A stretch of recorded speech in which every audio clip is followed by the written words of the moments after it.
ಭಗವತ್ ಭಕ್ತರ ಕಥೆ ಅಂತ ಹೇಳ್ತೀವಿ, ಭಗವಂತನ ಕಥೆ ಇಲ್ಲ. ಬರ್ತಾನೆ ಸೂರ್ಯವಂಶದಲ್ಲಿ ಸಾಕ್ಷಾತ್ ಭಗವಂತನೇ ರಾಮನಾಗಿ ಬಂದ, ಚಂದ್ರವಂಶದಲ್ಲಿ ಸಾಕ್ಷಾತ್ ಭಗವಂತ ಕೃಷ್ಣನಾಗಿ ಬಂದ. ಆದರೆ ಹೆಚ್ಚು ಬರೀ ಭಗವದ್ ಭಕ್ತರ ರಾಜರ ಚರಿತ್ರೆಯನ್ನು ತಿಳಿಸಿಕೊಡ್ತಾ ಬರುತ್ತೆ ಯಾವ 9ನೇ ಸ್ಕಂದ. ಅದಕ್ಕೆ ಕಾರಣ ಏನು? ಚರಿತಂ ವೈಷ್ಣವಾನಾಂತು ವಿಷ್ಣುದ್ರೈಕಾಯ ಕಥ್ಯತೆ. ಭಗವದ್ ಭಕ್ತರ ಕಥೆಯನ್ನು ನಾವು ಕೇಳಿ ಕೇಳಿ ಕೇಳಿ ಕೇಳಿದರೆ ನಮಗೆ ಭಗವದ್ ಭಕ್ತರ ಮಹಿಮೆಯಿಂದ ಭಗವಂತನ ಮಹಿಮೆ ಅರ್ಥ ಆಗುತ್ತೆ. ಅದಕ್ಕೋಸ್ಕರವಾಗಿ ಯಾರು ಕೂಡ ನಾವು ಭಗವದ್ ಭಕ್ತರ ಚರಿತ್ರೆಯನ್ನು ನಾವು ಕೇಳಬೇಕು ಅಂತ ತಿಳಿಸಿಕೊಡ್ತಾ, ಅಂತಹ ಭಗವದ್ಭಕ್ತರಾಗಿರ್ತಕ್ಕಂಥ ಸೂರ್ಯವಂಶ ಚಂದ್ರವಂಶದ ಕಥೆಯನ್ನು ವಿಸ್ತಾರವಾಗಿ ತಿಳಿಸಿಕೊಡಬೇಕು ಅಂತ ಪ್ರಶ್ನೆ ಮಾಡಿದಾಗ ಶುಕಾಚಾರ್ಯ ಹೇಳ್ತಾರೆ, ನೋಡಪ್ಪ, ಅಂತಹ ಸೂರ್ಯವಂಶ ಚಂದ್ರವಂಶ ಅಂತಂದ್ರೆ ಬಹಳ ವಿಸ್ತಾರವಾದಂತಹ ಚರಿತ್ರೆ, ಅದು ರಾಜರ ಚರಿತ್ರೆ. ವಿಸ್ತಾರವಾಗಿ ಹೇಳಲಿಕ್ಕೆ ಸಾಧ್ಯ ಇಲ್ಲ. ನ ಶಕ್ಯತೆ ವಿಸ್ತಾರತಃ ಮತ್ತು ವರ್ಷ ಶತೈರಪಿ. ನಾನು ಅದನ್ನು ವಿಸ್ತಾರವಾಗಿ ಹೇಳಬೇಕು ಅಂತ ಆದರೆ ಒಂದು 100 ವರ್ಷ ಬೇಕಾಗುತ್ತೆ. ಕನಿಷ್ಠ 100 ವರ್ಷವಾದರೂ ಕೂಡ ಸಾಲೋದಿಲ್ಲ. ಅಂತಹ ರಾಜರ ಒಬ್ಬೊಬ್ಬ ಮನೆತನದ ರಾಜ ಮಹಾರಾಜರ ಚರಿತ್ರೆ ಇದೆ. ನಿನಗೆ ಟೈಮ್ ಬಹಳ ಕಡಿಮೆ ಇದೆ, 7 ದಿವಸದಲ್ಲಿ 4 ದಿವಸ ಮುಗಿದೋಗಿದೆ ಈಗ.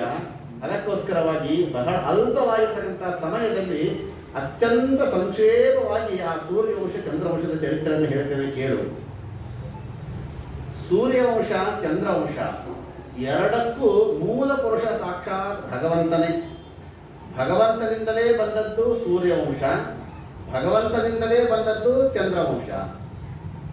ಮೊಟ್ಟ ಮೊದಲು ಸೂರ್ಯವಂಶದ ಚರಿತ್ರೆಯನ್ನು ಹೇಳ್ತಾರೆ. ಸಾಕ್ಷಾತ್ ಪರಮಾತ್ಮನ ಮಗನೇ ಬ್ರಹ್ಮದೇವರು, ಬ್ರಹ್ಮದೇವರ ಮಕ್ಕಳೇ ಮರೀಚಿ ಋಷಿಗಳು, ಮರೀಚಿಯ ಮಕ್ಕಳೇ ಕಶ್ಯಪರು, ಕಶ್ಯಪರ ಮಗನಾಗಿ ಬಂದವನೇ ವಿವಸ್ವಾನ್ ಅಂತ ಹೇಳಿ ಅವನು ವಿವಸ್ವಾನ್ ಮಗನೇ ವೈವಸ್ವತ ಮನು. ಇವರಿಗೆ ಶ್ರಾದ್ದ ದೇವ ಅಂತಲೂ ಕೂಡ ಇವನಿಗೆ ಹೇಳ್ತಾರೆ. ಇಂಥ ಯಾವ ವೈವಸ್ವತ ಮನುವಿನ ಹೆಂಡತಿ, ಶ್ರಾದ್ದ ದೇವನ ಹೆಂಡತಿ ಶ್ರಾದ್ದ ದೇವ, ಇವರಿಬ್ಬರಲ್ಲಿ ಸೇರಿಕೊಂಡು ಒಟ್ಟು 10 ಜನ ಮಕ್ಕಳಾಗ್ತಾರೆ. 10 ಗಂಡು ಮಕ್ಕಳನ್ನು ಪಡೀತಾನೆ. ಅವರೇ ಇಕ್ಷ್ವಾಕು, ನೃಗ, ಶರ್ಯಾತಿ, ಧಿಷ್ಟ, ದೃಷ್ಟ, ಗೌಷಕ, ನರಿಶ್ಚಂತ, ಪೃಷಧ್ರ, ನಾಭಾಗ, ಕವಿ, ಒಟ್ಟು ಈ ರೀತಿ ಒಂದು 10 ಜನ ಮಕ್ಕಳನ್ನ ಇವನು ಪಡಿತಾನೆ. ಈ 10 ಜನ ಮಕ್ಕಳು ಆಗೋದಕ್ಕಿಂತ ಪೂರ್ವದಲ್ಲಿಯೂ ಕೂಡ ಒಂದು ಕಥೆ ಇದೆ, ವಿಸ್ತಾರವಾಗಿ ಇದೆ. ಎಲ್ಲರಿಗೆ ಗೊತ್ತಿರುವ ಕಥೆ ಸುದ್ದಿಮ್ನ ಹಾಗೂ ಇಲಾಳ ಚರಿತ್ರೆ. ಮೈತ್ರಾವರಣಿ ಯಾಗವನ್ನು ಮಾಡೋದಕ್ಕೋಸ್ಕರವಾಗಿ ಹೋದಾಗ ಗಂಡು ಮಗು ಆಗಬೇಕು ಅಂತ ಯಜ್ಞವನ್ನು ಪ್ರಾರಂಭ ಮಾಡಿಸಿದ ರಾಜ. ರಾಣಿ ಬಂದು ಪುರೋಹಿತರಿಗೆ ದುಡ್ಡು ಕೊಟ್ಟು ಹೆಣ್ಣು ಮಗು ಆಗುವಂತೆ ನೀವು ಹೊರಿಸಾಕ್ರಿ ಅಂತ ಹೇಳಿಬಿಟ್ಲು. ರಾಜನ ಆಜ್ಞೆ ಇದೆ, ತಂದುಕೊಂಡು ಹಾಗೆ ಹಾಕಿದ್ರೆ ಹೆಣ್ಣು ಮಗುವೇ ಹುಟ್ಟುಬಿಡ್ತು, ಇಲ್ಲ ಅಂತ ಹುಟ್ಟಿದ್ಲು. ರಾಜ ಸಿಟ್ಟಿಗೆದ್ದ, ಯಾಕೆ ಇಂಥ ಹೊಲದಲ್ಲಿ ವ್ಯತ್ಯಾಸವಾಯಿತು, ನಿನ್ನ ಹೆಂಡತಿ ಮಾಡಿದ್ದು ಗೊತ್ತಾಗೋಯ್ತು, ಮತ್ತೆ ಗಂಡ ಆಗಲೇಬೇಕು ಅಂತಂದಾಗ ಮತ್ತೆ ಒಂದು ಮಂತ್ರದ ಬಲದಿಂದಾಗಿ ಗಂಡನ್ನು ಮಾಡಿದ ಸುದ್ದಿಮ್ನ ಅಂತ ಹೇಳಿ ಮತ್ತೆ ಅವನು ಒಂದು ಸುಕುಮಾರ ವನಕ್ಕೆ ಹೋದರೆ ಮತ್ತೆ ಅವನಲ್ಲಿ ಹೆಣ್ಣಾದ. ಎಲ್ಲ ಕಥೆ ವಿಸ್ತಾರವಾಗಿ ತಿಳಿಸಿಕೊಡ್ತದೆ. ಅರ್ಥಾತ್ 1 ತಿಂಗಳು ಹೆಣ್ಣು 1 ತಿಂಗಳು ಗಂಡು, ಈ ರೀತಿಯಾಗಿ ಪರ್ಯಾಯದ ವ್ಯವಸ್ಥೆ ಆ ಮಗುವಿಗೆ ಆಗ್ತದೆ. ಅದರ ಭಾಗ್ಯ ಎಂತಹ ಭಾಗ್ಯ, ಆ ಮಗುವಿನ ಭಾಗ್ಯ. ಯಾಕೆ ಮೈತ್ರಾವರಣಿ ಮಂತ್ರದಿಂದ ಹುಟ್ಟಿದ್ದು, ಯಜ್ಞದಿಂದ ಹುಟ್ಟಿರತಕ್ಕಂತಹ ಮಗು ಅದು. ಆ ಗಂಡು ಒಂದೇ ಒಂದು ಜೀವ. ಗಂಡು ಆದಾಗ ಸುದ್ದಿಮ್ನ, 1 ತಿಂಗಳಾದ್ಮೇಲೆ ಅವನೇ ಹೆಣ್ಣಾಗ್ತಾ ಇದ್ದ, ಅವನಿಗೆ ಇಲ್ಲ. ಗಂಡು ಸುದ್ದಿಮ್ನ, ಅದೇ ಶರೀರ, ಹೆಣ್ಣಾದಾಗ ಇಲ್ಲ. ಸುದ್ದಿಮ್ನಾದಾಗ ಇಡೀ ಸೂರ್ಯವಂಶವನ್ನು ಬೆಳೆಸಿರತಕ್ಕಂತಹ ಮಹಾನುಭಾವ ಸುದ್ದಿಮ್ನ, ಅವಳೇ ಹೆಣ್ಣಾದಾಗ ಇಲ್ಲ ಅಂತ ಆದಾಗ ಚಂದ್ರವಂಶ ಬೆಳೆಸಿದವಳು ಅವಳು. ಸೂರ್ಯವಂಶ ಚಂದ್ರವಂಶವನ್ನ ಕೇವಲವಾಗಿ ಒಂದೇ ಒಂದು ಜೀವ ಬೆಳೆಸಿರತಕ್ಕಂಥ ದೊಡ್ಡ ಭಾಗ್ಯ ಅಂತಂದ್ರೆ ಆ ಸುದ್ದಿಮ್ನ ಪ್ಲಸ್ ಇಲ್ಲ, ಇವಳಿಗೆ ಸಿಕ್ಕಂತಹ ದೊಡ್ಡ ಭಾಗ್ಯ ಅದು. ಇವರ ಒಂದು ವಂಶದಲ್ಲಿ ಆ 10 ಜನರ ಕಥೆಯನ್ನು ವಿಸ್ತಾರವಾಗಿ ತಿಳಿಸಿಕೊಡ್ತಾರೆ. ಇಕ್ಷ್ವಾಕು ವಂಶದಲ್ಲಿ ಮುಂದೆ ನಿಮಿ ರಾಜ ಬರ್ತಾನೆ. ಯಾವ ಜನಕರಾಜನ ಸಂತತಿ ಇಕ್ಷ್ವಾಕು ವಂಶದಲ್ಲಿ ಮುಂದೆ ರಾಮದೇವರ ಸಂತತಿ ಮುಂದೆ ತಿಳಿಸಿಕೊಡ್ತಾರೆ. ಅನೇಕ ರಾಜರ ಕಥೆಯನ್ನು ಅತ್ಯಂತ ಸಂಕ್ಷೇಪವಾಗಿ ತಿಳಿದುಕೊಳ್ತಾ ಹೋಗೋಣ. ಶರ್ಯಾತಿ ರಾಜನ ಕಥೆ ನಿಮಗೆ ಗೊತ್ತು. ಯಾಕೆ ಈ ಕಥೆಗಳನ್ನು ಹೇಳ್ತಾ ಇದೆ ಭಾಗವತ ಅನ್ನೋದನ್ನು ನಾವು ಮೊಟ್ಟ ಮೊದಲು ತಿಳ್ಕೊಂಡ್ಬಿಡೋಣ. ಭಗವದ್ಭಕ್ತರ ಚರಿತ್ರೆಯನ್ನು ಭಾಗವತ ಜಗತ್ತಿಗೆ ಯಾಕೆ ಕೊಡ್ತು, ಯಾಕೆ ಹೇಳಿತು? ಅದು ಕೂಡ ಅನೇಕ ರಾಜರು ಮಹಾರಾಜರು ಇದ್ದಂತೆ ಬಾಳಿ ಹೋದವರು ಅವರು ಕೂಡ. ಇವರಲ್ಲಿ ಯಾಕೆ ಸ್ಪೆಷಲ್ ಆಗಿ ಭಾಗವತದಲ್ಲಿ ಗ್ರಂಥದಲ್ಲಿ ಬರಬೇಕಾಗಿತ್ತು ಅಂತಂದ್ರೆ ಒಬ್ಬೊಬ್ಬ ರಾಜರ ಕಥೆ ನಮ್ಮ ಜೀವನಕ್ಕೆ ಅಳವಡಿಸ್ತಾ ಇದೆ, ನಮ್ಮ ಜೀವನಕ್ಕೆ ಅಂಟಿಕೊಂಡಿದೆ ಒಬ್ಬೊಬ್ಬ ರಾಜರ ಕಥೆ. ಶರಿಯಾತಿ ರಾಜ ಅವನ ಕಥೆ ನೀವು ಕೇಳಿದ್ರಿ, ಕಥೆಯನ್ನು ನಾನು ಹೆಚ್ಚು ಬೆಳೆಸೋದಿಲ್ಲ. ಶರಿಯಾತಿ ರಾಜನಿಗೆ ಮಗಳಿದ್ದು ಸುಕನ್ಯೆ, ಅತ್ಯಂತ ಸುಖೋಮಲೆಯಾಗಿರ್ತಕ್ಕಂತಹ ಕನ್ಯೆ, 16 ವರ್ಷದ ನಮ್ಮ ತರುಣಿಗಳು. ಎಲ್ಲೋ ಒಂದು ಕಾಡಿಗೆ ಹೋದಾಗ ಒಂದು ಹುತ್ತಿನ ಮಧ್ಯದಲ್ಲಿ ಜಮದರ್ಶಿಗಳು ತಪಸ್ಸು ಮಾಡ್ತಾ ಕೂತಿದ್ದಾರೆ. ಕಟ್ಟಿ ಚುಚ್ಚಿದ್ದು ರಕ್ತ ಬಂತು, ದೊಡ್ಡ ಅನಾಹುತ ಆಯಿತು, ಎಲ್ಲರಿಗೂ ಮಲಮೂತ್ರ ನಿರೋಧ ಆಗಿ ಹೋಯಿತು. ಇದು ಋಷಿಗಳ ಆಶ್ರಮ, ಯಾರು ತಪ್ಪು ಮಾಡಿದ್ದೀರಿ ಅಂತ ಕೇಳಿದಾಗ ಸುಕನ್ಯೆ ಒಪ್ಪಿಕೊಂಡ್ಬಿಟ್ಲು, ನಾನೇ ತಪ್ಪು ಮಾಡಿದ್ದು. ಹೋಗಿ ನೋಡಿದ್ರೆ ಚವನ ಮಹರ್ಷಿಗಳು ನಮ್ಮ ತಪ್ಪನ್ನು ಕ್ಷಮಿಸಬೇಕು, ನಾನು ಕ್ಷಮಿಸಬೇಕು ಅಂತ ಆದರೆ ನಿನ್ನ ಮಗಳನ್ನು ಕೊಟ್ಟು ಮದುವೆ ಮಾಡಬೇಕು ಅಂದರೆ ನಾನು ಕ್ಷಮಿಸ್ತೇನೆ. ಈ ಬ್ರಾಹ್ಮಣರದ್ದು ಎಷ್ಟು ದೊಡ್ಡ ಸವಾಲಿದು ಅಂತಂದ್ರೆ 8 ವರ್ಷದ ಕನ್ಯೆಯನ್ನು 80 ವರ್ಷದ ಮುದುಕನಿಗೆ ಕೊಟ್ಟು ಮದುವೆ ಮಾಡತಕ್ಕಂಥ ದೊಡ್ಡ ಪರಿಸ್ಥಿತಿ ಆ ರಾಜನಲ್ಲಿ ಬಂದು ನಿಂತಿತು. ಪ್ರಜರ ಕ್ಷೇಮಕ್ಕೋಸ್ಕರ ರಾಜ ಒಪ್ಪಿಕೊಳ್ಳೋದು ದೊಡ್ಡದಲ್ಲ, ಸ್ವಂತ ಕನ್ಯೆ ಒಪ್ಪಿಕೋಬೇಕಲ್ಲ. ಇವತ್ತಿನ ಕಾಲದಲ್ಲಿ ದೊಡ್ಡ ತಂದೆ ತಾಯಿಗಳ ದೊಡ್ಡ ದೋಷ ಏನು ಅಂತಂದ್ರೆ, ಪಂಡಿತರಿಗೆ ಕನ್ಯಾ ಕೊಡ್ತೀರಾ ಅಂತಂದ್ರೆ, ಅಯ್ಯೋ ನಾವು ಈ ಪಂಡಿತರಿಗೆ ಕೊಡ್ಬೇಕು ಬಹಳದಲ್ಲಿ ಅದನ್ನ ಮಗಳೇ ಒಪ್ಪಿಕೊಳ್ತಾ ಇಲ್ಲ, ನಾನೇನು ಮಾಡಲಿ. ಇದು ಒಂದೇ ಒಂದು ದೊಡ್ಡದಾದ ಮಾತುಗಳು ಇರ್ತದೆ ಕನ್ಯಾ ತಂದೆ ತಾಯಿಗಳಲ್ಲಿ ಬರ್ತಾ ಇರೋದು. ಹಾಗೆ ಶರಿಯಾತಿ ರಾಜ ಒಪ್ಕೊಂಡ್ಬಿಟ್ಟ, ಸುಕನ್ಯೆ ಒಪ್ಕೋಬೇಕಲ್ಲ. ಅವಳು ಕೂಡ ಅಷ್ಟೇ ನಿಷ್ಠೆಯಿಂದ ಈ ಯಾವ ತಪಸ್ವಿಯನ್ನು ನಾನು ಕೈ ಹಿಡಿತೇನೆ ಅಂತ ಹೇಳಿ ಯಾವುದೇ ಅಳಕಿಲ್ಲದೆ ಅಂಜಿಲ್ಲದೆ ಅಂಥ ಯಾವ ಗಡಗಡ ನಡಕತಾ ಇರತಕ್ಕಂತಹ ಯಾವ ಚವನ ಋಷಿಗಳನ್ನು ತಾವು ಮದುವೆಯನ್ನು ಮಾಡಿಕೊಂಡು ಸುಖವಾಗಿ ಭಕ್ತಿಯಿಂದ ಸೇವೆಯನ್ನು ಮಾಡ್ತಾ ಇದ್ದಾರೆ. ಯಾವ ಈ ದೇವಹೂತಿ ಸುಕನ್ಯೆ ಇವರೆಲ್ಲ ಇವತ್ತಿನ ಕನ್ಯಾ ಮಣಿಗಳಿಗೆ ಸ್ವಲ್ಪ ಆದರ್ಶವಾಗಿರ್ತಕ್ಕಂತಹ ಮಹಿಳಾ ಮಣಿಗಳು ಭಾಗವತರಿಗೆ ತಿಳಿಸ್ತಾ ಇದ್ದದ್ದು ಕನ್ಯಾಮಣಿಗಳಿಗೋಸ್ಕರವಾಗಿ ಕೊಟ್ಟಂತಹ ಸಂದೇಶ ಯಾವ ಈ ಒಂದು ಸುಕನ್ಯಾಳ ಚರಿತ್ರೆ. ಮುಂದೆ ಆದದ್ದು ಏನು, ಭಗವಂತ ಕೆಲವು ಪರೀಕ್ಷೆಯನ್ನು ಕೊಡ್ತಾನೆ, ಹೆಣ್ಣು ಮಕ್ಕಳಿಗಾಗಿರ್ಬೋದು ಗಂಡಸರಿಗೆ ಇರ್ಬೋದು, ಪರೀಕ್ಷೆ ಕೊಡ್ತಾನೆ. ಆ ಪರೀಕ್ಷೆಯನ್ನು ಯಾವ ರೀತಿಯಾಗಿ ನಿಭಾಯಿಸ್ತೀರಾ ನೋಡ್ತಾನೆ ಪರಮಾತ್ಮ. ಅದ್ಭುತವಾದ ಸುಖವನ್ನ ಆ ಸುಕನ್ಯಾಳಿಗೆ ಕೊಟ್ಟ. ಅಶ್ವಿನಿ ದೇವತೆಗಳು ಬರ್ತಾರೆ, ಒಂದು ಸರೋವರದಲ್ಲಿ ಯಾವ ಚವನ ಋಷಿಗಳನ್ನು ಹಿಡಿದು ಮುಳುಗಿಸಿದ್ರೆ ಅದ್ಭುತವಾಗಿರ್ತಕ್ಕಂಥ ನಮ್ಮ ತಾರುಣ್ಯ ಬರುತ್ತೆ ಯಾವ ಚವನ ಋಷಿಗಳಿಗೆ. ಅದು ಅಂದಿನ ಕಾಲದ ಸುಕನ್ಯಾ ಮುದುಕರಾದಂತಹ ಯಾವ ಗಂಡನನ್ನ ಮತ್ತೆ ತರುಣನನ್ನಾಗಿ ಮಾಡಿ ನಿಲ್ಲಿಸತಕ್ಕಂಥ ಒಂದು ದೊಡ್ಡ ಶಕ್ತಿ ಅವತ್ತಿನ ಕನ್ಯಾಕ್ಕೆ ಇತ್ತು. ಇವತ್ತಿನ ಕನ್ಯಾಗಳಿಗೆ ಯೌವನಾವಸ್ಥೆ ಇರ್ತಕ್ಕಂಥ ಗಂಡನನ್ನ ಚಿಂತೆ ಮಾಡಿ ಮಾಡಿ ಮಾಡಿ ಮುದುಕರನ್ನಾಗಿ ಮಾಡತಕ್ಕಂಥ ಸುಕನ್ಯಾಗಳು ಇವತ್ತು ನಾವು ಕಾಣ್ತಾ ಇದ್ದೇವೆ. ನಾವು ಅದೇ ಹೆಂಗೆ ಇರಬೇಕು ಜಗತ್ತಿನಲ್ಲಿ, ಹೆಂಗೆ ಇರಬೇಕು ನಾವು ಸಂಸಾರದಲ್ಲಿ ಅನ್ನುವುದನ್ನು ತಿಳಿಸಿಕೊಡ್ತಾ ಇದೆ ಯಾವ ಸುಕನ್ಯಾಳ ಚರಿತ್ರೆ. ಮುಂದೆ ನಾಭಾಗದ ಚರಿತ್ರೆ ತಿಳಿಸಿಕೊಡ್ತಾರೆ. ನಾಭಾಗದ ಇದು ಒಂದು ಚರಿತ್ರೆ ಇವತ್ತಿನ ಎಲ್ಲಾ ಕೋರ್ಟ್ಗಳಲ್ಲಿ ಈ ಒಂದು ಗ್ರಂಥವನ್ನು ಇಟ್ಟುಬಿಟ್ಟು ಅಂತಂದ್ರೆ ಯಾವ ಅಣ್ಣ ತಮ್ಮಂದಿರ ವ್ಯಾಜ್ಯವೇ ಇವತ್ತಿನ ಕೋರ್ಟ್ನಲ್ಲಿ ಕೇಸ್ಗಳೇ ಇರೋದಿಲ್ಲ ಇವತ್ತಿನ ದಿವಸ. ಅದು ನಾಭಾಗ ತಿಳಿಸಿಕೊಟ್ಟಂತಹ ಒಂದು ದೊಡ್ಡ ಮಹಿಮೆ. ಗುರುಕುಲಕ್ಕೆ ಹೋಗಿದ್ದ ಅಣ್ಣ ತಮ್ಮಂದಿರೆಲ್ಲ ಪಿತ್ರಾರ್ಜಿತ ಆಸ್ತಿ ನೋಡಿದ್ರೆ ಅದು ಮತ್ತೆ ಪಿತ್ರಾರ್ಜಿತ ಆಸ್ತಿಯನ್ನು ಎಲ್ಲ ಭಾಗ ಮಾಡಿಕೊಂಡು ಬಿಟ್ಟಿದ್ರು. ಇವನಿಗೆ ಬಂದಾಗ ಏನು ಇರಲಿಲ್ಲ ಇವನ ಹತ್ರ. ನನ್ನ ಭಾಗ ಎಲ್ಲಿ ಅಂತ ಕೇಳಿದ್ರು. ನಿಮ್ಮ ಅಪ್ಪನ ಕೇಳ್ಕೊ ಅಂತಂದ್ರು. ಅವ್ರ ಅಪ್ಪನ ಹೋಗಿದ್ರು, ನೋಡಪ್ಪ ಎಲ್ಲ ಅಣ್ಣ ತಮ್ಮಂದು ಹಚ್ಕೊಂಡ್ಬಿಟ್ಟಾರ, ಯಾಕೆ ಸುಮ್ಮನೆ ಭಾಳ ಜಗಳಕ್ಕೆ ಹೋಗಬೇಡ, ಮತ್ತೆ ಕೋರ್ಟ್ಗೆ ಹೋಗಬೇಡ, ಯಾಕೆ ಅಂತ ಹೇಳ್ತೀವಿ, ಅಲ್ಲಿ ಯಜ್ಞ ನಡೀಲಿದೆ, ಹೋಗು, ಆ ಯಜ್ಞಕ್ಕೆ ಹೋಗು, ಮಂತ್ರವನ್ನು ಮರೀತಾರೆ, ಜ್ಞಾಪಕ ಮಾಡಿ ಕೊಡು, ಮತ್ತೆ ಅದ್ಭುತವಾದ ಸಂಪತ್ತು ಸಿಗತ್ತೆ. ಆ ಯಜ್ಞಕ್ಕೆ ಹೋದ, ಮಂತ್ರ ಮರೀತು, ಎಲ್ಲ ಅಷ್ಟು ನೀನು ಯಜ್ಞದಲ್ಲಿ ಅಳೆದು ಉಳಿದಿರ್ತಕ್ಕಂಥ ಸಾಮಾನುಗಳನ್ನೆಲ್ಲ ನೀನೇ ತಗೋ ಅಂತ ಹೇಳಿ ಪುರೋದ್ರು ಬಿಟ್ಟು ಹೋಗ್ಬಿಟ್ರು. ಎಲ್ಲ ದೊಡ್ಡ ಪಂಚೆ ಹಾಸಿ ಎಲ್ಲವನ್ನು ಹಾಕಿ ಗಂಟ ಕಟ್ಕೊಂಡ. ಅದು ಅವತ್ತಿನ ಕಾಲದ ಯಜ್ಞ. ಅವತ್ತಿನ ಕಾಲದ ಯಜ್ಞದಲ್ಲಿ ಯಜ್ಞ ಮಾಡಿ ಬಿಟ್ಟದ್ದು ಏನು ಸಾಮಾನು ಉಳಿದಿತ್ತು ಹೇಳ್ರಲ್ಲಿ, ಬಂಗಾರದ ಕೊಡ ಅಂತೆ. ಬಂಗಾರದ ಕೊಡ, ತಂಗಿ, ಥಾಲಿ, ಮುತ್ತು ರತ್ನದ ರಾಶಿಗಳು ಚೆಲ್ಲಿದ್ದು ದೊಡ್ಡ ಗಂಟಾಯಿತು. ಅದು ಅವತ್ತಿನ ಕಾಲದ ಯಜ್ಞ. ಇವತ್ತಿನ ಹೋಮ ಮಾಡಿ ಬಿಟ್ಟ ಏನು ಇರ್ತದ್ರಲ್ಲಿ 4 ದರ್ಬೆ ಕಟ್ಟಿ, ಒಂದು ಮುಷ್ಟಿ ಅಕ್ಕಿ, 2 ಅಡಿಕೆ ಬಟ್ಟೆ ಸಿಗ್ತಾ ಇರುತ್ತೆ. ನಾವೇ ಗಂಟು ಕಟ್ಟಲಿಕ್ಕೆ ಹೋದ ಇವತ್ತು. ಅಂತಹ ಅದ್ಭುತವಾಗಿರ್ತಕ್ಕಂಥ ಗಂಟನ್ನು ಕಟ್ಟಿದ ಮಹಾನುಭಾವ ನಾವಾಗ ಹೊರಡಬೇಕನ್ನಷ್ಟೊತ್ತಿಗೆ ಕಪ್ಪಾದ ಒಬ್ಬ ಬ್ರಾಹ್ಮಣ ಬಂದ, ಅದು ನನ್ನದದು, ನಮ್ಮಪ್ಪ ಹೇಳಿದ್ದಾರಲ್ಲ, ಹೋಗಿ ಕೇಳಿಕೊಂಡು ಬಾ ನೀನು. ಅವ್ರ ಅಪ್ಪನ ಹೋಗಿ ಕೇಳಿದ, ನೋಡಪ್ಪ ಅದು ರುದ್ರದೇವರು, ಆ ವ್ಯಕ್ತಿ ಬೇರೆ ಯಾರೂ ಅಲ್ಲ, ಅವರದೇ ಪಾದನೆ ಅವರಿಗೆ ಕೊಟ್ಟು ಬಾ, ನಿಮಗೆ ಬೇರೆ ನಾನು ವ್ಯವಸ್ಥೆ ಮಾಡ್ತೇನೆ ಅಂತಂದಾಗ ಇವರ ಒಂದು ನ್ಯಾಯ, ಇವರ ನಿಷ್ಠೆಯ ರುದ್ರದೇವರು ಮೆಚ್ಚಿ ಆ ಸಂಪತ್ತನ್ನು ಕೊಟ್ಟು ಅಪಾರ ಸಂಪತ್ತನ್ನು ಕೊಡ್ತಾರೆ. ಅವನ ಹೆಸರು ನಾಭಾಗ. ಎಲ್ಲರೂ ಏನು ಹೇಳ್ತಾರೆ, ನಾಭಾಗ ಅಂತಂದ್ರೆ ಭಾಗವೇ ಇಲ್ಲದೆ ಇರತಕ್ಕಂಥ ವ್ಯಕ್ತಿ ಅಂತ ಹೇಳ್ತಾರೆ. ಅಲ್ಲ, ಎಲ್ಲರಿಗಿಂತಲೂ ವಿಶಿಷ್ಟವಾದ ಭಾಗವನ್ನು ಪಡೆದಂತಹ ವ್ಯಕ್ತಿ. ಅದಕ್ಕಾಗಿ ನಾಭಾಗ, ಭಾಗವೇ ಇಲ್ಲದೆ ಇರುವ ವ್ಯಕ್ತಿ ಅಂತ ಆಗಿದ್ದರೆ ಅಭಾಗ ಅಂತ ಆಗ್ಬೇಕಾಗಿತ್ತು. ಇವನು ಅಭಾಗ ಅಲ್ಲ, ನಾಭಾಗ. ಇವನು ಎಲ್ಲರಕ್ಕಿಂತ ಹೆಚ್ಚು ಭಾಗವನ್ನು ಪಡೆದಂತಹ ಮಹಾನುಭಾವ ನಾಭಾಗ. ಈ ನಾಭಾಗದ ಒಂದು ಚರಿತ್ರೆ ಇವತ್ತು ನಮ್ಮೆಲ್ಲರ ಅಣ್ಣ ತಮ್ಮಂದಿರ ತಲೆಯಲ್ಲಿ ಇದ್ದರೆ ಇವತ್ತಿನ ಕೋರ್ಟ್ಗಳಲ್ಲಿ ಅಷ್ಟೊಂದು ವ್ಯಾಜ್ಯಗಳು, ಕೇಸುಗಳು ಬೆಳೆಯೋದಿಲ್ಲ. ಅಣ್ಣ ತಮ್ಮಂದಿರಿಗಾಗಿ ಕೊಟ್ಟಿದ್ದು ಒಂದು ಕಥೆಯನ್ನ, ಕನ್ಯಾಮಣಿಗಳಾಗಿ ಕೊಟ್ಟಿದ್ದು ಒಂದು ಕಥೆಯನ್ನು. ಯಾರು ಧರ್ಮವನ್ನು ಮಾಡ್ತೀರಿ, ನಿಷ್ಠೆಯನ್ನು ಆಚರಿಸ್ತೀರಿ, ಯಾರು ಏಕಾದಶಿ ವ್ರತವನ್ನು ಆಚರಿಸ್ತೀರಿ, ಅವರಿಗೋಸ್ಕರವಾಗಿ ಇಂಥ ಯಾವ ನಾಭಾಗನ ಮಗ ಬಂದ ಅಂಬರೀಷ ಚಕ್ರವರ್ತಿ. ನಾಭಾಗನಿಗೆ ಭಾಗವೇ ಇರಲಿಲ್ಲ, ಆಸ್ತಿಯಲ್ಲಿ ಒಂದು ಬಿಡಿ ಕಾಸು ಸಿಕ್ಕಿರಲಿಲ್ಲ. ಅವನ ಮಗನಾಗಿ ಬಂದಂತಹ ಯಾವ ಅಂಬರೀಷ ಚಕ್ರವರ್ತಿ, ಸಪ್ತದ್ವೀಪಕ್ಕೆ ಅಧಿಪತಿಯಾಗಿ ಬಂದ ಮಹಾನುಭಾವ ಅಂಬರೀಷು ಮಹಾಭಾಗ ಸಪ್ತದ್ವೀಪಾಧಿಪತಿ ಮಹಿ.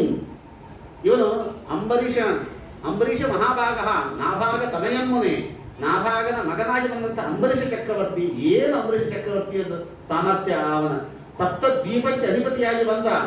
ವೃತ ನಿಯಮ ದೇವರ ಪೂಜಾ ಹೆಂಗೆ ಇದ್ರು ಅಂಬರೀಷ ಚಕ್ರವರ್ತಿಗಳು. ಭಾಗವತ ಹೇಳ್ತದೆ, ಅಂತಹ ಸಪ್ತದ್ವೀಪಕ್ಕೆ ಅಧಿಪತಿಗಳಾಗಿದ್ದರೂ ಕೂಡ, ಚಕ್ರವರ್ತಿಗಳಾಗಿದ್ದರೂ ಕೂಡ ಅವರ ಮನಸ್ಸು ಹೇಗಿತ್ತು? ಸವೈ ಮನಃ ಕೃಷ್ಣ ಪರಾರವಿಂದಯೋ ವಚಾಂಶಿ ವೈಕುಂಠ ಗುಣಾನು ವರ್ಣನೆ ಕರೌ ಹರೇ ಮಂದಿರ ಮಾರ್ಜನಾದಿಷು ಕೀರ್ತಿಂ ಚಕಾರ ಅಚ್ಯುತ ಸತ್ಕಥೋದಯೇ. ಯಾವಾಗಲೂ ಅವನ ಮನಸ್ಸು ಪರಮಾತ್ಮನಲ್ಲಿಯೇ ಲೀನವಾಗಿತ್ತು. ಕರೋ ಹರೇ ಮಂದಿರ ಮಾರ್ಜನಾದಿಷು, ಅವರ ಮನೆಯಲ್ಲಿರ್ತಕ್ಕಂಥ ದೇವರ ಮನೆಯವರ ದೇವಸ್ಥಾನಕ್ಕೆ ಹೋಗಿ ಅವನೇ ಸ್ವಂತ ಕಸಗುಡಿಸ್ತಾ ಇದ್ದಂತೆ ಅಂಬರೀಷ ಚಕ್ರವರ್ತಿ. ಅವನೇ ಸ್ವಚ್ಛ ಮಾಡ್ಕೊಳ್ತಾ ಇದ್ದ, ದೊಡ್ಡ ಚಕ್ರವರ್ತಿ ಅವನು. ಅವನ ಕಥೆ ಎಲ್ಲ ನಿಮಗೆ ಗೊತ್ತಿದೆ. ಏಕಾದಶಿ ವ್ರತವನ್ನು ಮಾಡಿದ್ದ, ಕಾರ್ತಿಕ ಮಾಸದ ಏಕಾದಶಿ ದಿವಸ ಉದ್ಯಾಪನೆ ಮಾಡಿದ್ದ, ಎಲ್ಲ ಬ್ರಾಹ್ಮಣರಿಗೆ ಊಟಕ್ಕೆ ಕೂಡಿಸ್ತಾ ಇದ್ದಾನೆ. ದೂರ್ವಾಸರು ಬಂದರು, ಅವರ ಊಟಕ್ಕೆ ಹೇಳ್ರಿ ಅಂತ ನಾನು ಸ್ನಾನ ಮಾಡಿ ಬರಬೇಕು ಅಂತ ಹೊರಟರು ಮಹಾನುಭಾವರು. ಆ ದೂರ್ವಾಸರು ಸ್ನಾನ ಮಾಡ್ಲಿಕ್ಕೆ ಹೋಗಿ ಅನೇಕ ಭೂಷಣ ಬಂದದ್ದು ಎಷ್ಟೊತ್ತಾಯ್ತು ಗೊತ್ತಾ? ಬೆಳಗ್ಗೆ 5ಕ್ಕೆ ಸ್ನಾನಕ್ಕೆ ಹೋಗ್ಯಾರ ನದಿಗೆ, ಮಧ್ಯಾಹ್ನ 12 1 ಗಂಟೆಗೆ ಬಂದಾರ. ಅವರು ಬಹಳ ಟೈಮ್ ಬಂದಿದ್ರು ಅವರು ದೂರ್ವಾಸ ಮಹಾನುಭಾವರು. ಅದು ಹೆಂಗ್ ಅವ್ರದ್ದು ಪೂಜೆ ಹೆಂಗಿತ್ತು ಅಷ್ಟಿದ್ದರೂ ಕೂಡ ಕರ್ತುಂ ಅವಶ್ಯಕಂ ಗತಃ ಅವ್ರು ಹೇಳ್ತಾರೆ ಭಾಗವತ. ಈಗ ನಾವು ಭಾಳ ಜರ್ನಿ ಒಳಗಿದ್ದಾಗ ಭಾಳ ಅರ್ಜೆಂಟ್ ಬರೀ ಒಂದು ಸುದರ್ಶನ ಚಕ್ರಂಗಿದ್ರು ನಾವು ಮುಗಿಸ್ತೀವಲ್ಲ, ಪೆಟ್ಟಿ ಬಿಚ್ಚಲಾರ್ದ ಮಾಡ್ತೀವಲ್ಲ, ಹಂಗೆ ಅನೇಕ ಮಾಡಿದ್ದರು ದುರ್ವಾಸರು. ಬೆಳಗ್ಗೆ ಹೋದವರು ಮಧ್ಯಾಹ್ನ ಬಂದದ್ದು ಬರೀ ಸುದರ್ಶನ ಮೇಲೆ ಅವ್ರು ಅನೇಕ ಮಾಡ್ಕೊಂಡು ಬಂದದ್ದೇ ಹಂಗಿತ್ತು. ದೊಡ್ಡ ಬೆಳಗ್ಗೆ ಬಿಚ್ಚಿದ್ರ ಗತಿ ಏನಿತ್ತು. ಇಲ್ಲಿ ನೋಡಿದ್ರೆ ಧರ್ಮ ಸಂಕಟ ಶುರುವಾಯ್ತು ಇಲ್ಲಿ ಅಂಬರೀಷ ರಾಜನಿಗೆ. ಏನು 1 ವರ್ಷ ಏಕಾದಶಿ ಉಪವಾಸ ಮಾಡಿದ್ರೆ ಫಲ ಹೋಗುತ್ತೆ, ಪಾರಣೆ ಮೀರಿದರೆ. ಈ ಕಡೆ ಪಾರಣೆ ಮಾಡೋ ಹಾಗಿಲ್ಲ, ಪಾರಣೆ ಬಿಡೋ ಹಾಗಿಲ್ಲ. ದುರ್ವಾಸನ ಬಿಟ್ಟು ಪಾರಣೆ ಮಾಡೋ ಹಾಗಿಲ್ಲ, ಪಾರಣೆ ಬಿಟ್ಟರೆ ಏಕಾದಶಿ ಫಲ ಹೋಗ್ತದೆ. ಏನು ಮಾಡಬೇಕು? ಬ್ರಾಹ್ಮಣರನ್ನು ಕೇಳಿದ. ಅವ್ರು ಹೇಳಿಬಿಟ್ರು, ಅವರು ನೋಡಪ್ಪ ತೀರ್ಥ ತಗೋ, ಒಂದು ಲೋಟ ನೀರು ಕುಡಿದು ಬಿಡು, ನೀ ಊಟ ಮಾಡಬೇಡ, ನೀರು ಕುಡಿದು ಬಿಟ್ರೆ ಪಾರಣೆ ಮಾಡಿದ ಫಲಾನೂ ಬರ್ತದೆ. ಈ ಕಡೆಗೆ ಅವ್ರನ್ನ ಬಿಟ್ಟು ಊಟ ಮಾಡಿಲ್ಲ ಅನ್ನೋ ಇದು ಇರೋದ್ರಿಂದ ನೀರು ಕುಡಿದು ಬಿಡು ಸಾಕು, ಆಯಿತು ಅಂತ ಹೇಳಿ ಅಷ್ಟು ನೀರು ಕುಡಿದು ಬಿಟ್ಟ.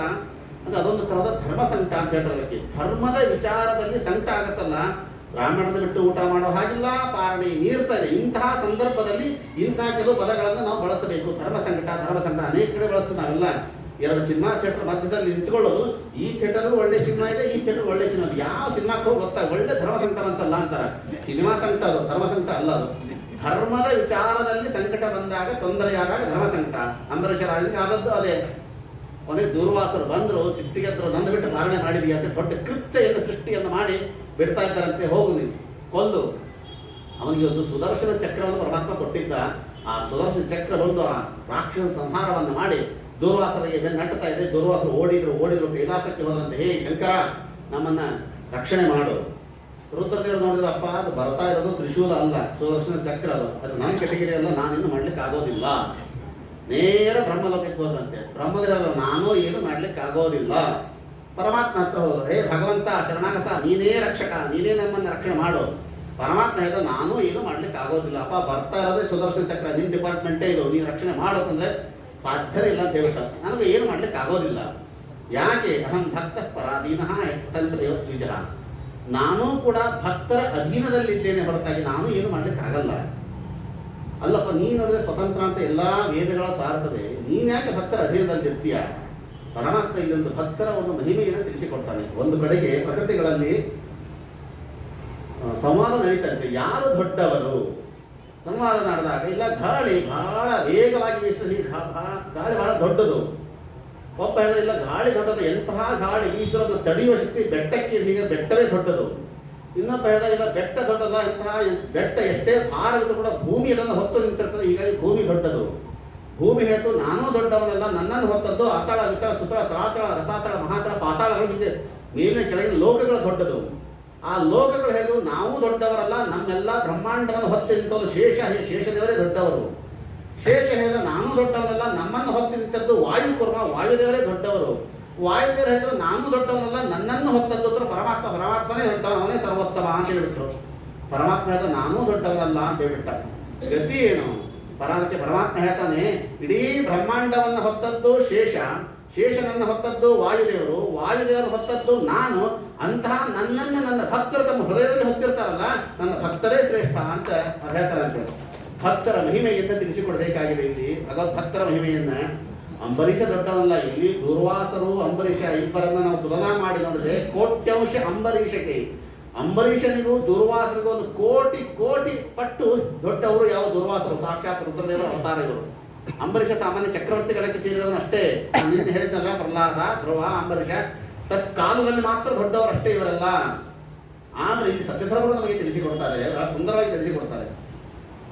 ಅಂಬರೀಷ ಕೇಳ್ತಾನಂತೆ, ನೀನು ಯಾಕೆ ನಿನ್ನ ಭಕ್ತರಿಗೋಸ್ಕರವಾಗಿ ಇಷ್ಟೊಂದು ಒದ್ದಾಡ್ತೀಯ ಪರಮಾತ್ಮ?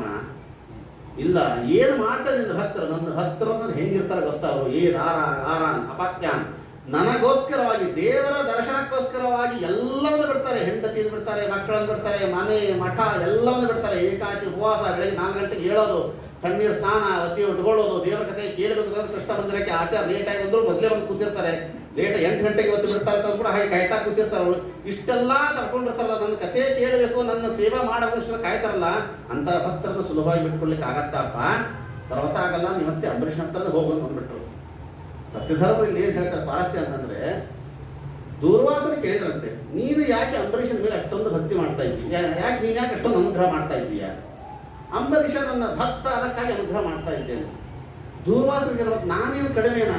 ದೂರ್ವಾಸ, ನಾನು ನಿನ್ನ ಭಕ್ತನೇ ಅಲ್ವಾ? ಇವತ್ತು ನಾನು ನಿನ್ನ ಭಕ್ತನೇ, ಹೀಗಾಗಿ ಈಗ ನನ್ನ ಮೇಲೆ ಅನುಗ್ರಹವನ್ನು ಮಾಡು ಅಂತಂದ್ರೆ ಪರಮಾತ್ಮ ಹೇಳಿದ, ಈ ಸಂದರ್ಭದಲ್ಲಿ ನೀನು ನನ್ನ ಭಕ್ತನಲ್ಲ. ಯಾಕೆ? ಈ ಟೈಮ್ ಅಷ್ಟೇ, ನೀ ನನ್ನ ಭಕ್ತನೇ. ರುದ್ರದೇವರೇನು ವೈಷ್ಣವಾನಾಂ ಯಥಾಶಂಭು, ಕಡಿಮೆ ಏನಲ್ಲ, ಈ ಟೈಮ್ನಲ್ಲಿ ನೀನು ನನ್ನ ಭಕ್ತನಲ್ಲ ಅಂತ ಹೇಳಿದ್ರಂತ. ಅಂದ್ರೆ ಯಾಕೆ ನನ್ನ ಭಕ್ತನಲ್ಲ ಅಂತ ಹೇಳಿದ್ರು ಅಂತಂದ್ರೆ ಅದಕ್ಕೆ ಒಂದೇ ಒಂದು ಕಾರಣ ಹೇಳ್ತಾರೆ. ನಿನಗೆ ಏನು ಬಂತು? ಸೋದನ ಚಕ್ರ ಬೆನ್ನಟ್ಟು, ಅಥವಾ ನಿನ್ನ ಕಷ್ಟ ಬಂತು. ಕಷ್ಟ ಬಂದ ತಕ್ಷಣ ನೀನು ಏನು ಮಾಡಬೇಕಾಗಿತ್ತು? ನೇರವಾಗಿ ನನ್ನ ಹತ್ರ ಬರಬೇಕಾಗಿತ್ತು. ಭಗವಂತ ಕಾಪಾಡುವಂತ ನೀ ಮಾಡಿದ್ದೇನು?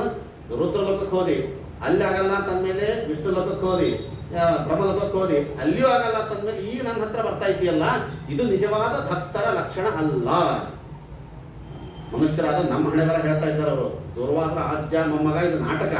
ನಾವೇನು ಮಾಡ್ತಾ ಇದ್ದೀವಿ ಇವತ್ತು? ನಮಗೆ ಏನಾದ್ರು ಕಾಯಿಲೆ ಕಸಾಲೆ ಬಂತಂದ್ರೆ ಮೊದಲು ಅಲೋಪತಿ ಹತ್ರ ಹೋಗ್ತೀವಿ, ಅವ್ರು ಆಗಲ್ಲ ಅಂತಂದ್ಮೇಲೆ ಹೋಮಿಯೋಪತಿ ಹತ್ರ ಹೋಗ್ತೀವಿ, ಅವ್ರು ಆಗಲ್ಲ ಅಂತ ಕೊನೆ ಸೀತಾಪತಿ ನೀನೇ ಜೊತೆ ಕೊನೆ ದೇವರ ಹತ್ರ ಹೋಗ್ತೀವಲ್ಲ, ಇದು ನಿಜವಾದ ಭಕ್ತರ ಲಕ್ಷಣ ಅಲ್ಲ. ಮೈ ಅನನ್ಯ ಭಾವೇನ ಭಕ್ತಿ ಕುರುವಂತೆ ಏ ದೃಢಾಂ. ನಿಜವಾದ ಭಕ್ತರು ಹೆಂಗಿರ್ತಾರೆ? ಅವ್ರ ಕಷ್ಟ ಬಂತು ನೇರವಾಗಿ ಪರಮಾತ್ಮ ಹತ್ರ ಬರಬೇಕಾಗಿತ್ತು. ನೀ ಅಲ್ಲೇ ಇಲ್ಲೇ ಅಡ್ಡಾಡ್ಕೊಂಡು ಕೊನೆಗೆ ಇವನು ದೇವರು ನೋಡೋಣ, ಕೃಷ್ಣ ಇದ್ದಲ್ಲ, ಅವನು ಒಂದು ಹೆಲ್ಪ್ ಮಾಡ್ಬೋದು ನಮಗೆ, ನಮ್ಮ ಹೆಲ್ಪರ್ ಅನ್ಕೊಂಡು ನಾವು ದೇವರನ್ನ ಸರ್ವಸ್ವವೂ ದೇವರಂತ ನಾವು ಯಾವಾಗ ತಿಳ್ಕೊಳ್ತೇವೋ ಆವಾಗ ನಿಜವಾದ ಭಕ್ತರಾಗ್ತಾರೆ ಅಂತ ನಿಜವಾದ ಭಕ್ತರ ಲಕ್ಷಣವನ್ನ ತಿಳಿಸಿಕೊಡುವುದಕ್ಕೋಸ್ಕರವಾಗಿ ಯಾವ ಈ ದುರ್ವಾಸರು ಹಾಗೂ ಪರಮಾತ್ಮ ಆಡಿದ ನಾಟಕವೇ ಹೊರತಾಗಿದ್ದು. ನಿಜವಾಗಿಯೂ ದುರ್ವಾಸರು ಬಹಳ ಕಡಿಮೆ ಅಂತ ಸರ್ವಥ ಯಾರು ಅನ್ಕೊಳಕ್ಕೆ ಹೋಗಬಾರದು ಅನ್ನೋದನ್ನ ಅಂಬರೀಷನ ಕಥೆಯ ಮೂಲಕವಾಗಿ ತಿಳಿಸಿಕೊಡ್ತಾ ಇದ್ದಾರೆ. ಮುಂದೆ ಇವರ ವಂಶದಲ್ಲಿ ಯವನಾಶ್ವರಾಜ ಬರ್ತಾನೆ. ಯವನಾಶ್ವರಾಜನ ಕಥೆಯು ರೋಚಕವಾದದ್ದೇ. ಯವನಾಶ್ವರಾಜನಿಗೆ 2 ಹೆಂಡತಿಯರಿದ್ದು ಮಕ್ಕಳಾಗಲಿಲ್ಲ. ಅದೇ ಒಂದು ವೈರಾಗ್ಯಕ್ಕೆ ಕಾರಣವಾಯಿತು ಅವನಿಗೆ. ಕೊನೆಗೆ ಒಂದು ಕಾಡಿಗೆ ಬಂದ. ಕಾಡಿ ಎಲ್ಲ ಋಷಿಗಳು ಸೇರಿ ಕೇಳಿದ್ರು, ಯಾಕಪ್ಪ ಇಂಥ ಯೌವನಾವಸ್ಥೆಯಲ್ಲಿ ನೀನು ಕಾಡಿಗೆ ಬಂದಿದ್ದೀಯಾ?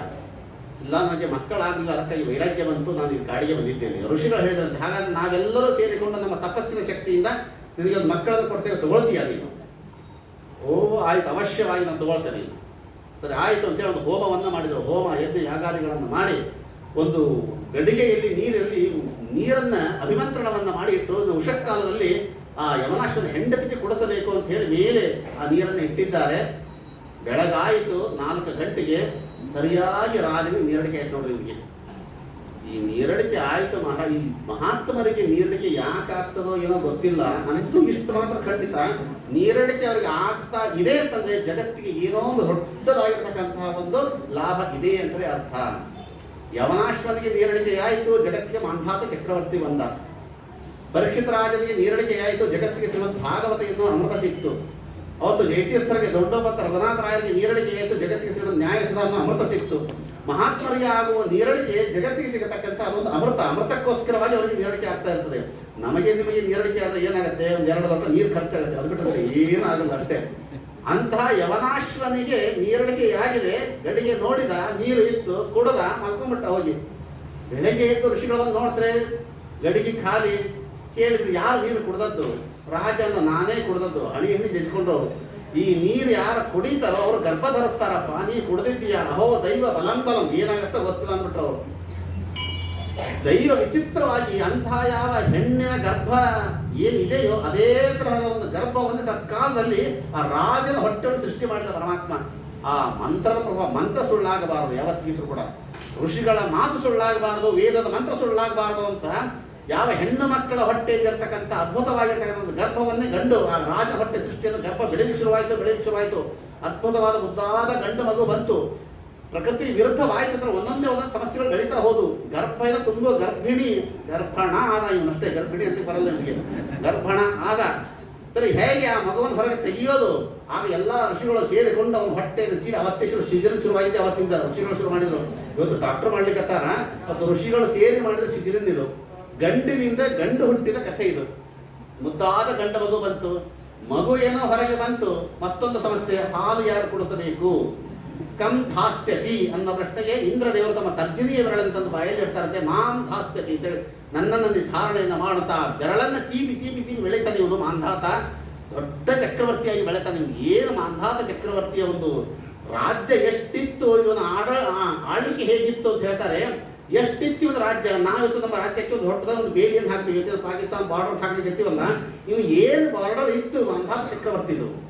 ಯಾವತ್ ಸೂರ್ಯ ಉದಯತಿ ಸ್ಮ ಯಾವತ್ ಚಂದ್ರ ಪ್ರತಿಷ್ಠತಿ ತದಾಷ್ಟ ಯೌವನಾಷ್ಟಂತೆ ಮಾಂಧಾತ ಕ್ಷೇತ್ರ ಮುಚ್ಚತೆ. ಭಾಗವತ ಹೇಳ್ತದೆ, ಎಲ್ಲೆಲ್ಲಿ ಸೂರ್ಯ ಚಂದ್ರ ಕಿರಣಗಳು ಬೀಳ್ತವೋ ಅಲ್ಲಿ ತನಕ ಇವನ ಕ್ಷೇತ್ರ ಇತ್ತು. ಏನು ಅವನ ಕ್ಷೇತ್ರದ ವ್ಯಾಪ್ತಿ ಎಷ್ಟಿತ್ತು ಮಾಂಧಾತ ಚಕ್ರವರ್ತಿದು. ಅಂತಹ ಮಾಂಧಾತ ಚಕ್ರವರ್ತಿ ಅದ್ಭುತವಾಗಿರ್ತಕ್ಕಂಥ ತನ್ನ ರಾಜ್ಯಭಾರವನ್ನು ತಾನು ಮಾಡ್ತಾನೆ. ಇವನಿಗೆ ಒಟ್ಟು 50 ಜನ ಹೆಣ್ಣು ಮಕ್ಕಳಾಗ್ತಾರೆ, ಒಂದು ಗಂಡು ಮಗು. ಅಲ್ಲಿ ಸೌಭರಿ ಎಂಬತಕ್ಕಂಥ ಒಬ್ಬ ಋಷಿಗಳು. ಸೌಭರಿ ಋಷಿಗಳು ನನಗೆ ಮದುವೆನೇ ಬೇಡ ಅಂತ ಗೊತ್ತಿದ್ರು. ನನಗೆ ಮದುವೆ ಬೇಡ, ಮಕ್ಕಳು ಬೇಡ, ಸಂಸಾರ ಜಂಜಾಟ ಬೇಡ ಅಂತೇಳಿ ಯಮುನಾ ತೀರದ ದಂಡೆ, ನದಿಯ ದಂಡೆ ಮೇಲೆ ತಪಸ್ಸು ಮಾಡ್ತಾ, ಕಣ್ಣು ಮುಚ್ಚು ಧ್ಯಾನ ಮಾಡ್ತಾ ಕೂತಿದ್ರು. ಏನು ತಿಳಿತೋ ಏನೋ ಸ್ವಲ್ಪ ಕಣ್ಣು ತೆಗೆದು ನೀರಿನ ಕಡೆಗೆ ನೋಡಿದ್ರು, ಅಲ್ಲಿ ಒಂದು ಗಂಡು ಹೆಣ್ಣು ಮೀನುಗಳು ಮಿಥುನಿ ಭಾವದಿಂದ ವಿಹಾರವನ್ನು ಮಾಡ್ತಾ ಇದ್ವಂತೆ. ಆ ಹೆಣ್ಣು ಗಂಡಿನ ಮೀನನ್ನು ನೋಡಿದ್ರು ಇವರು. ಆ ಮೀನು ವಿಹಾರ ಮಾಡೋದನ್ನು ನೋಡಿ ತಲೆ ಕೆಟ್ಟಂತೆ ಯಾವ ಸೌಭರಿ ಋಷಿಗಳಿಗೆ, ಜಲಚರ ಪ್ರಾಣಿಗಳು, ಮೂಕ ಪ್ರಾಣಿಗಳೇ ಎಷ್ಟೊಂದು ಸುಖವಾಗಿ ವಿಹಾರ ಮಾಡ್ತಾ ಇದೆ, ನಾನು ಯಾಕೆ ಮಾಡಬಾರದು, ನಾನು ಯಾಕೆ ಮದುವೆ ಮಾಡ್ಕೊಳ್ಬಾರದು ಅಂತ ಎದ್ದು ಬಿಡ್ರದಲ್ಲಿ ಮದುವೆ ಮಾಡ್ಕೊಳ್ಬೇಕು ಅಂತ ನಮಗನ್ನಿಸ್ತದೆ. ಏನ್ರಿ ಸೌಭರಿ ಋಷಿಗಳು ಇಂತಹ ಕಾಮಕರ ಅಂತ ನಮಗೆ ಅನಿಸಬಹುದು. ಅವರ ಕಥೆಯನ್ನು ನಾನು ಮುಂದೆ ಹೇಳ್ತೇನೆ. ಇದರಲ್ಲಿ ಒಂದು ಸಣ್ಣದಾದ ಅಂಶವನ್ನು ನಾವು ತಿಳ್ಕೊಳ್ಬೇಕು. ಅಂತಹ ಯೋಗಿಗಳು, ಜ್ಞಾನಿಗಳು, ಅಂಥವರೇ ಗಂಡು ಹೆಣ್ಣಿನ ಪರಸ್ಪರವಾಗಿರ್ತಕ್ಕಂಥ ಒಂದು ಆಲಿಂಗನದ ಚಿತ್ರವನ್ನು, ಅದು ನೀರಿನ ಚಿತ್ರವನ್ನು ನೋಡಿಯೇ ಮನಸ್ಸು ಕರೀತು, ಮನಸ್ಸು ಕಾಮಕಕ್ಕೆ ತಿರುಗಿತು ಅಂತಂದ್ರೆ, ಇವತ್ತು ನಾವು ಏನು ನೋಡ್ತಾ ಇದ್ದೇವೆ? ಇವತ್ತು ನಾವು ಒಂದು ಮೊಬೈಲ್ ಆನ್ ಮಾಡಿದ್ರೆ ಏನು ನೋಡ್ತೇವೆ, ಟಿವಿ ಆನ್ ಮಾಡಿದ್ರೆ ಏನು ನೋಡ್ತೇವೆ, ಗೋಡೆಗಳಲ್ಲಿ ಏನು ನೋಡ್ತೇವೆ, ಒಂದು ಸಿನಿಮಾ ಥಿಯೇಟರ್ ಪೋಸ್ಟರ್ಗಳಲ್ಲಿ ಏನು ಚಿತ್ರವನ್ನು ಇವತ್ತು ನಾವು ನೋಡ್ತಾ ಇದ್ದೇವೆ. ನಮ್ಮ ಮನಸ್ಸು ಎಷ್ಟು ಕನಿಷ್ಠ ಆಗಲಿಕ್ಕಿಲ್ಲ. ಸೌಭರಿ ಋಷಿಗಳ ಕಥೆ ನಮಗೆ ತಿಳಿಸಿಕೊಡ್ತಾ ಇದೆ. ನಾವು ಯಾವುದನ್ನು ನೋಡಬೇಕು, ಎಷ್ಟು ನಮ್ಮ ಮನಸ್ಸನ್ನು ಹತೋಟಿಗೆ ಇಟ್ಕೊಳ್ಬೇಕು ಅನ್ನೋದನ್ನ ಸೌಭರಿ ಋಷಿಗಳು ನಿಜವಾಗಿ ಕಾಮಕರಲ್ಲ. ಅವ್ರು ಹೇಳ್ತಾರೆ ಮುಂದೆ, ಅವರ ಕಥೆ ತಾತ್ಪರ್ಯದಲ್ಲಿ ತಿಳಿಸಿಕೊಡ್ತಾರೆ. ಸೌಭರಿ ಋಷಿಗಳಿಗೆ ಅನಿಸ್ತಂತೆ ನಾನು ಮದುವೆ ಮಾಡ್ಕೊಳ್ಬೇಕು. ಈ ಬ್ರಾಹ್ಮಣರಿಗೆ ಅವತ್ತಿನ ಕಾಲದಲ್ಲಿ, ಇವತ್ತಲ್ಲ ಅದು, ಅವತ್ತು ಮದುವೆ ಮಾಡ್ಕೊಳ್ಬೇಕು ಅಂದ ತಕ್ಷಣ ಏನು ಮಾಡ್ತಾರೆ ಗೊತ್ತಾ? ನೇರವಾಗಿ ರಾಜನ ಹತ್ರ ಹೋಗ್ತಾರೆ. ರಾಜ ನಿನ್ನ ಮಗಳನ್ನು ಕೊಡು ಅಂತ ಕೇಳ್ತಿದ್ರು ಅವರು. ಯಾವ ಬಡ ಬ್ರಾಹ್ಮಣರನ್ನು ಹೋಗಿ ನೋಡು, ಜಾತ್ರೆ ಕೂಡಿ ಬರ್ತದ, ಹೊರದಕ್ಕಡೆ ಎಲ್ಲ ನಾವೇ ಹಾಕೊಂಡು ಮಾಡ್ಕೊಳ್ತೀವಿ, ನೀವು ಹೆಂಗೆ ಆಗ್ತೀರೋ ಹಂಗೆ ಮಾಡ್ತೀವಿ, ಯಾವ ಶಬ್ದ ಇರಲಿಲ್ಲ ಅವತ್ತಿನ ಬ್ರಾಹ್ಮಣರಿಗೆ. ಸೌಭರಿ ಋಷಿ ವಿಚಾರ ಮಾಡಿದ್ರು, ಯಾರು ಕನ್ಯಾ ಕೇಳಬೇಕು? ಸರಿ, ಮಾಂಧಾತ ಚಕ್ರವರ್ತಿ 50 ಹೆಣ್ಮಕ್ಳು ಇದ್ದಾರಲ್ಲ, ಒಬ್ಬಳನ್ನು ಕೊಡ್ಲಿ ಹೇಳಿ ನೇರ ಅರಮನೆಗೆ ಹೋದ. ರಾಜನ ಮುಂದೆ ನಿಂತ್ಕೊಂಡು, ರಾಜ ನಾನು ಮದುವೆ ಮಾಡ್ಕೊಳ್ಬೇಕು ಅಂತ ನನಗೆ ಮನಸ್ಸಿದೆ. ನೋಡಿದ್ರೆ ಕೆಟ್ಟ ಕರಿ ಪಂಜ ಗಡಗಡ ನಡಕ್ತಾ ಇದ್ದಾನೆ, ತಪಸ್ಸು ಮಾಡಿ ಮಾಡಿ ಮಾಡಿ ಮಾಡಿ ಜರ್ಜರಿತವಾಗಿ ಹೋಗಿದೆ. ಅವನು ಕೇಳ್ತಾನೆ, ರಾಜ ನಿನ್ನ ಮಗಳನ್ನು ಕೊಟ್ಟು 50 ಜನ ಮಕ್ಕಳಿಂದ ಒಬ್ಬಳನ್ನು ಕೊಟ್ಟು ಮದುವೆ ಮಾಡ್ಕೊಳ್ಬೇಕು ಆಸೆಯಾಗಿದೆ. ರಾಜನ ಮತ್ತೆ ತನ್ನ ಶುರುವಾಯಿತು. ಈ ಬ್ರಾಹ್ಮಣರ ಕೊಡಲ್ಲ ಅಂತಂದ್ರೆ ಶಾಪ ಕೊಡ್ತಾರೆ, ಕೊಟ್ರೆ ನಮ್ಮ ಮಕ್ಕಳು ಹೋಗಿ ಒದ್ದಾಡಬೇಕು, ಏನು ಮಾಡೋದು ತಲೆ ವಿಷಯ ಆಯ್ತು ಅವನಿಗೆ. ಅವನೊಂದು ಐಡಿಯಾ ಮಾಡಿದ, ಇವತ್ತಿನ ಕಾಲದ ಅವ್ರಿಗೆಲ್ಲ ಮಾಂಧಾತನೇ ಪ್ರೇರಕ, ನನಗೇನನ್ನು ಕೊಡ್ಬೇಕಂತ ಬಹಳ ಇಷ್ಟ ಇದೆ. 50 ಜನ ಅಲ್ಲಿ ಒಳಗಡೆ ಕೂತಾರಲ್ಲಿ ಅಂತಃಪುರದಲ್ಲಿ, ನೀವಾಗೆ ಹೋಗ್ರಿ, ಯಾರು ನಿಮ್ಮನ್ನು ಒಪ್ಪಗೋಗ್ತಾರೋ ಅವ್ರನ್ನ ಕರ್ಕೊಂಡ್ಬರ್ರಿ, ನಾವು ಮದುವೆ ಮಾಡ್ಕೊಡ್ತೀವಿ. ಮಗಳು ಒಪ್ಪಿದ್ರೆ ನಮ್ಗೆ ಏನು ತಕರಾರಿಲ್ಲ ಅಂತಂದ್ಬಿಟ್ಟ. ಗೊತ್ತಾಯ್ತು ಇವ್ರಿಗೆ, ಮೊದಲೇ ಜ್ಞಾನಿಗಳು ಇವ್ರು ಯಾವ ರಾಜನಿಂದ ಮಕ್ಕಳ ಅಂತಃಪುರಕ್ಕೆ ಹೋಗುವುದ್ರ ಒಳಗಾಗಿ ಒಂದು ರೂಪ ತಗೊಂಡ್ರು ನೋಡ್ರಿ, ಅದ್ಭುತವಾದ ರೂಪ ತಗೊಂಡು 50 ಹೆಣ್ಮಕ್ಳ ಮುಂದೆ ನಿಂತ್ಕೊಂಡ್ರು. ಎಲ್ಲರೂ ನಾನು 50 ಜನ ಬಂದ್ರು. ಯಾಕೆ ಜಗಳಾಡ್ತೀರಿ, 50 ಮಂದಿ ಬರೋದು ಕರ್ಕೊಂಡು ಬಂದ್ಬಿಟ್ಟ ರಾಜ. ನೋಡಿ 50 ಜನ ಮನವಿ ಮಾಡ್ಕೋತಿ ಅಂತ ಇದ್ರೆ ಕೊಡು, ಹಣಿ ಜಜ್ಕೊಂಡು ಏನು ಬ್ರಾಹ್ಮಣರಿಗೆ ನೀವೆಲ್ಲ ಇವರು ಈ ತಪಸ್ವಿಗಳು, ಏನು ತಪಸ್ಸು ಏನೋ ಒಂದು ತಪ್ಪದ ನಾನು ಕೊಟ್ಟರೆ 50 ಕೊಡ್ಬೇಕಾಯ್ತಲ್ಲ. ಅಂದ್ರೆ 50 ಜನ ಕೊಟ್ಟು ಮದುವೆಯನ್ನು ಮಾಡ್ತಾನೆ. ಯಾವ ಸಾರ್ವಭೌಮ ಚಕ್ರವರ್ತಿಗಳು ಕೂಡ ಅಂತಹ ಸುಖವನ್ನು ಅನುಭವಿಸಿರ್ಲಿಕ್ಕಿಲ್ಲ. ಅಂತಹ ಸುಖವನ್ನ ಈ ಸೌಭರಿ ಋಷಿಗಳು ಅನುಭವಿಸ್ತಾರಂತೆ. 50 ವಿಮಾನಗಳನ್ನು ಕಟ್ತಾರೆ, 50 ಮಹಲಗಳನ್ನು ಕಟ್ತಾರೆ, 100 ವರ್ಷ ಸುಖವನ್ನು ಅನುಭವಿಸ್ತಾರಂತೆ ಯಾವ ಸೌಭರಿ ಋಷಿಗಳು. ಇದಕ್ಕೆ ಶ್ರೀಮದ್ ಆಚಾರ್ಯ ತಾತ್ಪರ್ಯ ತಿಳಿಸ್ತಾರೆ. ಯಾಕೆ ಹೀಗೆ ಸೌಭರಿ ಋಷಿಗಳು ಸುಖವನ್ನು ಅನುಭವಿಸಿದರು ಅಂತಂದ್ರೆ, ಅಪರೋಕ್ಷ ಜ್ಞಾನಿಗಳು ಅಪರೋಕ್ಷ ಜ್ಞಾನವಾಯಿತು ಅಂತಂದ ಮೇಲೆ ಅವರಿಗೆ ಕೆಲವು ಪ್ರಾರಬ್ಧ ಕರ್ಮ ಅಂತ ಉಳಿತದೆ. ಆ ಪ್ರಾರಬ್ಧ ಕರ್ಮ ಮುಗಿಯುವ ತನಕ ಅವರಿಗೆ ಮೋಕ್ಷವಾಗೋದಿಲ್ಲ. ಅದು ಸುಖನೇ ಇರ್ತದೆ, ದುಃಖದ್ದಿರೋದಿಲ್ಲ. ಸುಖ ಪ್ರಾರಬ್ಧ 50 ಜನ್ಮ ಈ ಸೌಭರಿ ಋಷಿಗಳು ಏನಿತ್ತು ಅಪರೋಕ್ಷ ಜ್ಞಾನವಾಗಿ ಹೋಗಿತ್ತು. ಅಪರೋಕ್ಷ ಜ್ಞಾನವಾಗಿದೆ. ಇವರ ಪ್ರಾರಬ್ಧ ಕರ್ಮದಲ್ಲಿ ಏನಿತ್ತು ಅಂದ್ರೆ ಇನ್ನು 50 ಜನ್ಮ ಇವರು ಸುಖವನ್ನು ಅನುಭವಿಸಿ ಬಂದ ಮೇಲೆ ಇವರಿಗೆ ಮೋಕ್ಷ ಅಂತ ಇವರ ಪ್ರಾರಬ್ಧ ಕರ್ಮದಲ್ಲಿ ಇತ್ತು. ಸೌಭರಿ ಋಷಿಗಳು ವಿಚಾರ ಮಾಡಿದ್ರು, ನಾನು ಒಂದೊಂದು ಜನ್ಮದಲ್ಲಿ ಸುಖ ಅನುಭವಿಸುವಂತ ಕೂತ್ರೆ ಹುಟ್ಟಬೇಕು, ಸುಖ ಅನುಭವಿಸ್ಬೇಕು, ಮತ್ತೆ ಸಾಯಬೇಕು, ಮತ್ತೆ ಹುಟ್ಟಬೇಕು, ಸುಖ ಅನುಭವಿಸಬೇಕು, ಸಾಯಬೇಕು. 50 ಜನ್ಮದ ತನಕ ನಾನು ಮಾಡ್ಕೋತ ಕೂತ್ರೆ ನನಗೆ ಮೋಕ್ಷ ತಡ ಆಗ್ತದೆ. ಅದಕ್ಕೋಸ್ಕರ ಅಷ್ಟು ಬೇಡ ಒಂದೇ 50 ಜನ್ಮದಲ್ಲಿ ಏನು ಸುಖ ಅನುಭವಿಸುವ ಪ್ರಾರಬ್ಧ ಇತ್ತೋ ಅದು ಒಂದೇ ಜನ್ಮದಲ್ಲಿ ಅನುಭವಿಸ್ಕೊಂಡು ನೇರವಾಗಿ ಮೋಕ್ಷಕ್ಕೆ ಹೋಗ್ತಾರಂತೆ ಯಾವ ಸೌಭರಿ ಋಷಿಗಳು. ಅದಕ್ಕೋಸ್ಕರವಾಗಿ ಮಾಡಿದ್ದೆ ಹೊರತಾಗಿ ಅವರು ಹೆಣ್ಣಿನ ಮರಳು ಅಲ್ಲ, ಕಾಮಕರಲ್ಲ ಯಾವ ಸೌಭರಿ ಋಷಿಗಳು. ಅಂತಹ ಯಾವ ಸೌಭರಿ ಋಷಿಗಳ ಕಥೆಯನ್ನು ತಿಳಿಸಿಕೊಡ್ತದೆ. ಮುಂದೆ ಹರಿಶ್ಚಂದ್ರನ ಕಥೆಯನ್ನು ಹೇಳ್ತಾರೆ, ಸಗರ ಚಕ್ರವರ್ತಿಯ ಕಥೆ ಬರ್ತದೆ. ಅನೇಕ ಈ ಸಗರ ಚಕ್ರವರ್ತಿ ದಿಲೀಪ ಬರ್ತಾನೆ, ಭಗೀರಥ ಬರ್ತಾನೆ. ಇಂತಹ ಯಾವ ಭಗೀರಥನೇ ಹೋಗಿ ಸಾಕ್ಷಾತ್ ಗಂಗೆಯನ್ನು ಮತ್ತೆ ಕರೆತರ್ತಾನೆ, ಭೂಮಿಗೆ ಕರೆತಂದು ಅವರೆಲ್ಲ ಪಿತೃಗಳನ್ನೆಲ್ಲ ಉದ್ಧಾರ ಮಾಡತಕ್ಕಂಥ ಕಥೆ ಬರ್ತದೆ. ಗುರುವರ್ತೆ ತೆಕ್ತ ರಾಜ್ಯ ಪದ್ಮಪತ್ನ ಪ್ರಿಯಾಯ ಸಾಕ್ಷಾತ್ ಭಗವಂತ ರಾಮದೇವರೇ ಅವತಾರ ಮಾಡಿ ಬರ್ತಾ ಇದ್ದಂತೆ. ಅಜ ಇಂದುಮತಿ ಅವರ ಮಗನೇ ದಶರಥನ ಮಗನಾಗಿ ಸಾಕ್ಷಾತ್ ಪರಮಾತ್ಮ ರಾಮನಾಗಿ ಬಂದ ರಾಮ, ಲಕ್ಷ್ಮಣ, ಭರತ, ಶತ್ರುಘ್ನರಾಗಿ 4 ಜನರಾಗಿ ಇಲ್ಲಿ ಅವತಾರವನ್ನು ಮಾಡಿ ಬರ್ತಾ ಇದ್ದಾರೆ. ಸೂರ್ಯವಂಶದ ಚರಿತ್ರೆ ಇಲ್ಲಿ ತಿಳಿಸಿಕೊಡ್ತಾರೆ. ಸಮಗ್ರ ಸಂಕ್ಷಿಪ್ತವಾಗಿರ್ತಕ್ಕಂಥ ರಾಮಾಯಣವನ್ನೇ ಇಲ್ಲಿ ಹೇಳ್ತಾ ಇದ್ದಾರೆ. ಅದಕ್ಕಾಗಿ 1 ನಿಮಿಷದ ರಾಮಾಯಣ ಅಂತ ಹೇಳಿ ಮುಗಿಸಿಬಿಡ್ತೇನೆ.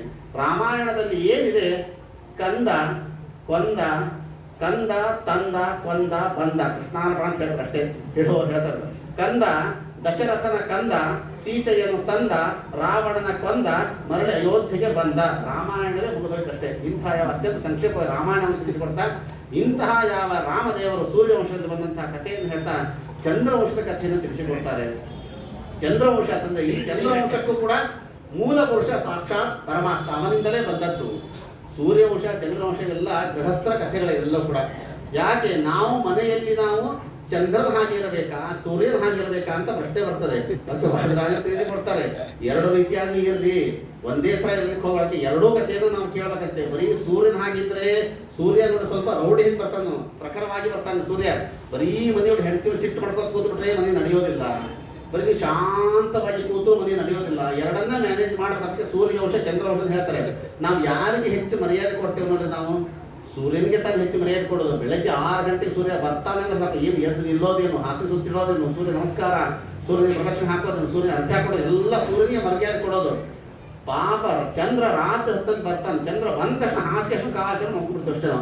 ನಾವು ಚಂದ್ರನಿಗೆ ಹೆಚ್ಚು ಮರ್ಯಾದೆ ಕೊಡೋದಿಲ್ಲ. ಅದಕ್ಕೆ ಸ್ವಲ್ಪ ನೀವು ಕ್ರೂರವಾಗಿ ಕೂಡ ಮನೆಯಲ್ಲಿ ವರ್ತನೆ ಮಾಡಬೇಕು ಅಂತ ಸೂರ್ಯವಂಶ ಹಾಗೂ ಚಂದ್ರವಂಶದ ಕಥೆಯನ್ನು ಹೇಳ್ತಾ, ಚಂದ್ರವಂಶಕ್ಕೂ ಕೂಡ ಮೂಲ ಪುರುಷ ಸಾಕ್ಷಾತ್ ಪರಮಾತ್ಮನ ಮಗನಾಗಿ ಬಂದವನೇ ಚಕ್ರವರ್ತಿ ಬ್ರಹ್ಮದೇವರು, ಅವರ ಮಗನೇ ಮರೀಚಿ, ಅವರ ಮಕ್ಕಳೇ ಅತ್ರಿಯ ಕಣ್ಣಿನಿಂದ ಹುಟ್ಟಿದವನೇ ಚಂದ್ರ.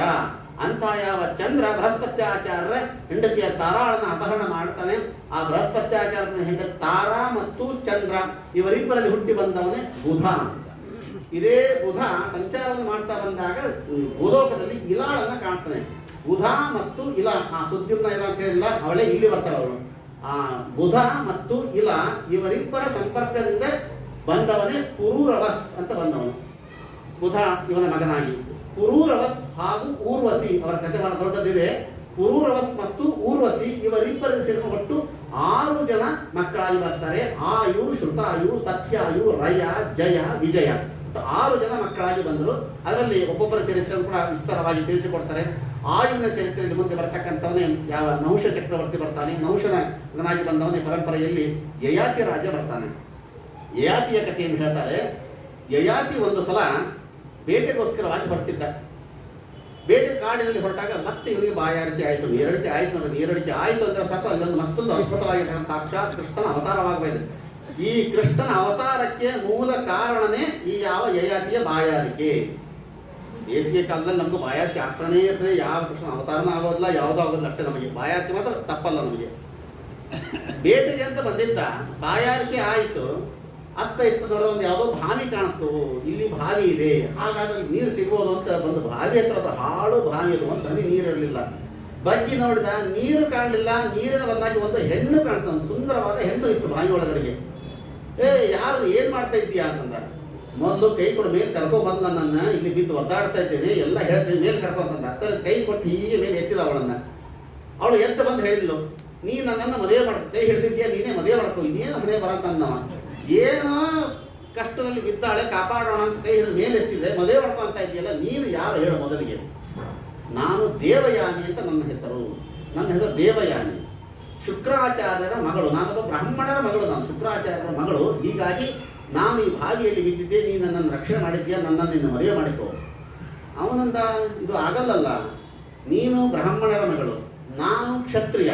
ಕ್ಷತ್ರಿಯ ವರನಿಗೆ ಬ್ರಾಹ್ಮಣ ಕನ್ಯೆಯನ್ನು ಕೊಡಬಾರದು, ಹಾಗೆ ಮದುವೆ ಮಾಡ್ಕೊಳ್ಳಿಕ್ಕೆ ಬರೋದಿಲ್ಲ, ಇದು ಸಜಾತಿಯ ಆಗೋದಿಲ್ಲ, ವಿಜಾತಿಯ ವಿವಾಹ ಮಾತ್ರ ಮಾಡ್ಕೊಂಡು ಬರೋದಿಲ್ಲ ಅಂತಂದಾಗ ಅವಳು ಹೇಳ್ತಾರೆ, ಇಲ್ಲ, ನೀನೇ ಮಾಡ್ಕೊಳ್ಬೇಕು ನನ್ನನ್ನು. ಬ್ರಾಹ್ಮಣರ ವರ ನನಗೆ ಮದುವೆ ಮಾಡ್ಕೊಳಕ್ಕೆ ಆಗೋದೇ ಇಲ್ಲ, ನನಗೊಂದು ಶಾಪ ಇದೆ, ಅದಕ್ಕೋಸ್ಕರವಾಗಿ ನನಗೆ ಮಾಡ್ಕೊಳಕ್ಕೆ ಆಗಲ್ಲ.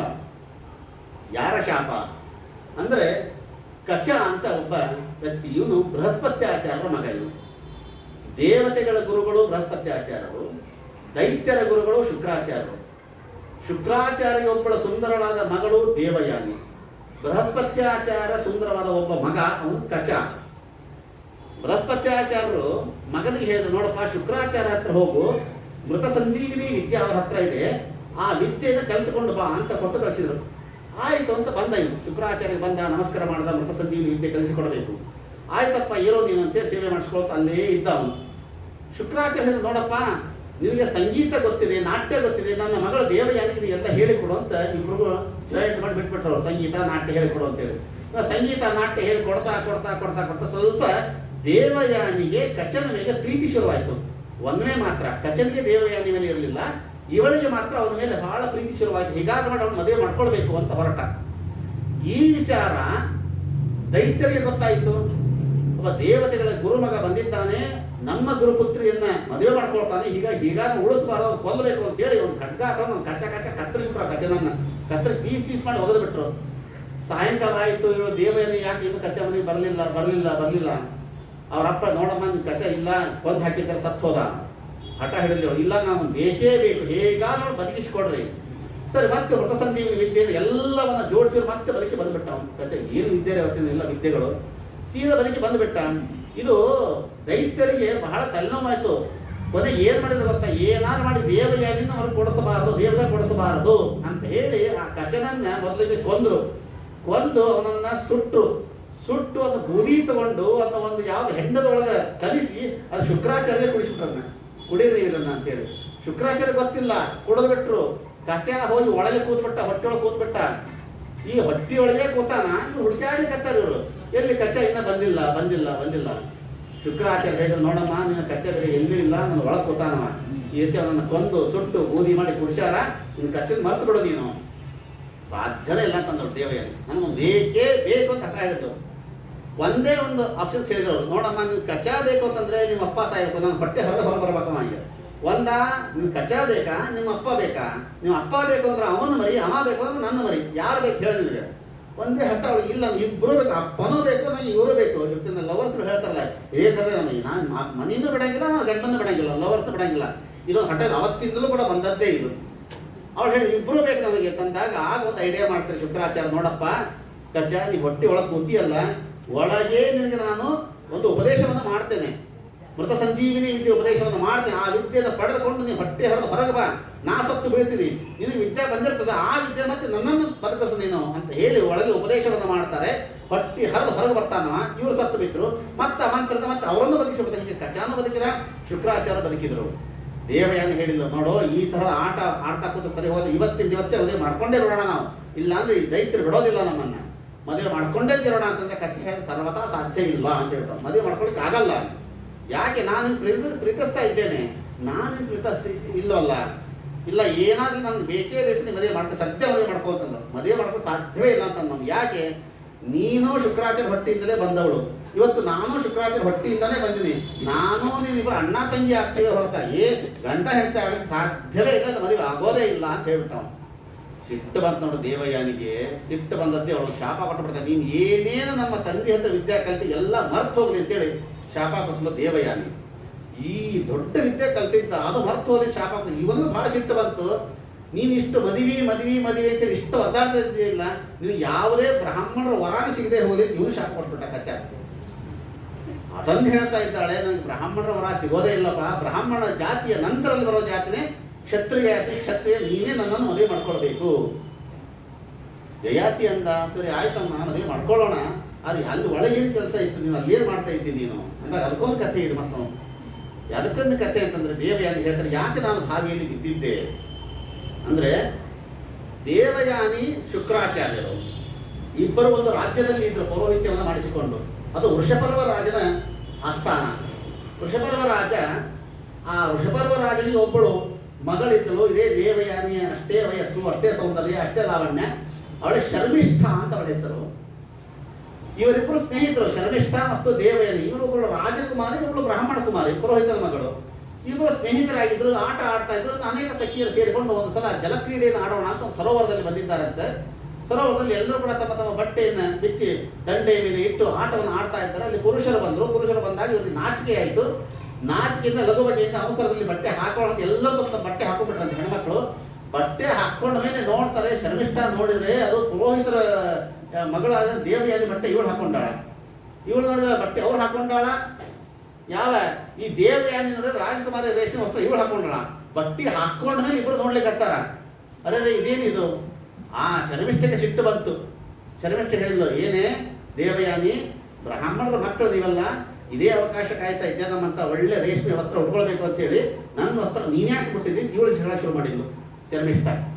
ದೇವಯಾನಿ ಕಡಿಮೆ ಇರಲಿಲ್ಲ, ಬ್ರಾಹ್ಮಣರ ಮಗಳು. ಅವಳು ಹೇಳಿದ್ಲು, ನೀವು ಇಂಥ ಅವಕಾಶ ಕಾಯ್ತಾ ಇರ್ತಾರೆ, ಮಡಿ ಬಟ್ಟೆ ಇರ್ತದಲ್ಲ ಹೆಣ್ಮಕ್ಳು ನಮ್ದೆಲ್ಲ, ನೀವು ಮಡಿ ನೀ ಯಾಕೆ ಮುಟ್ಟಿದ್ದೀನಿ ಬಿಕ್ಕಿ, ಬ್ರಾಹ್ಮಣರ ಬಟ್ಟೆ ಮುಟ್ಟಿದ್ದು ಯಾಕಂತ, ನೀನು ರಾಜರ ವಸ್ತ್ರ ಉಟ್ಕೊಂಡು ಯಾಕಂತ ನೀನು ದೊಡ್ಡ ಜಗಳವೇ ಶುರುವಾಯಿತು.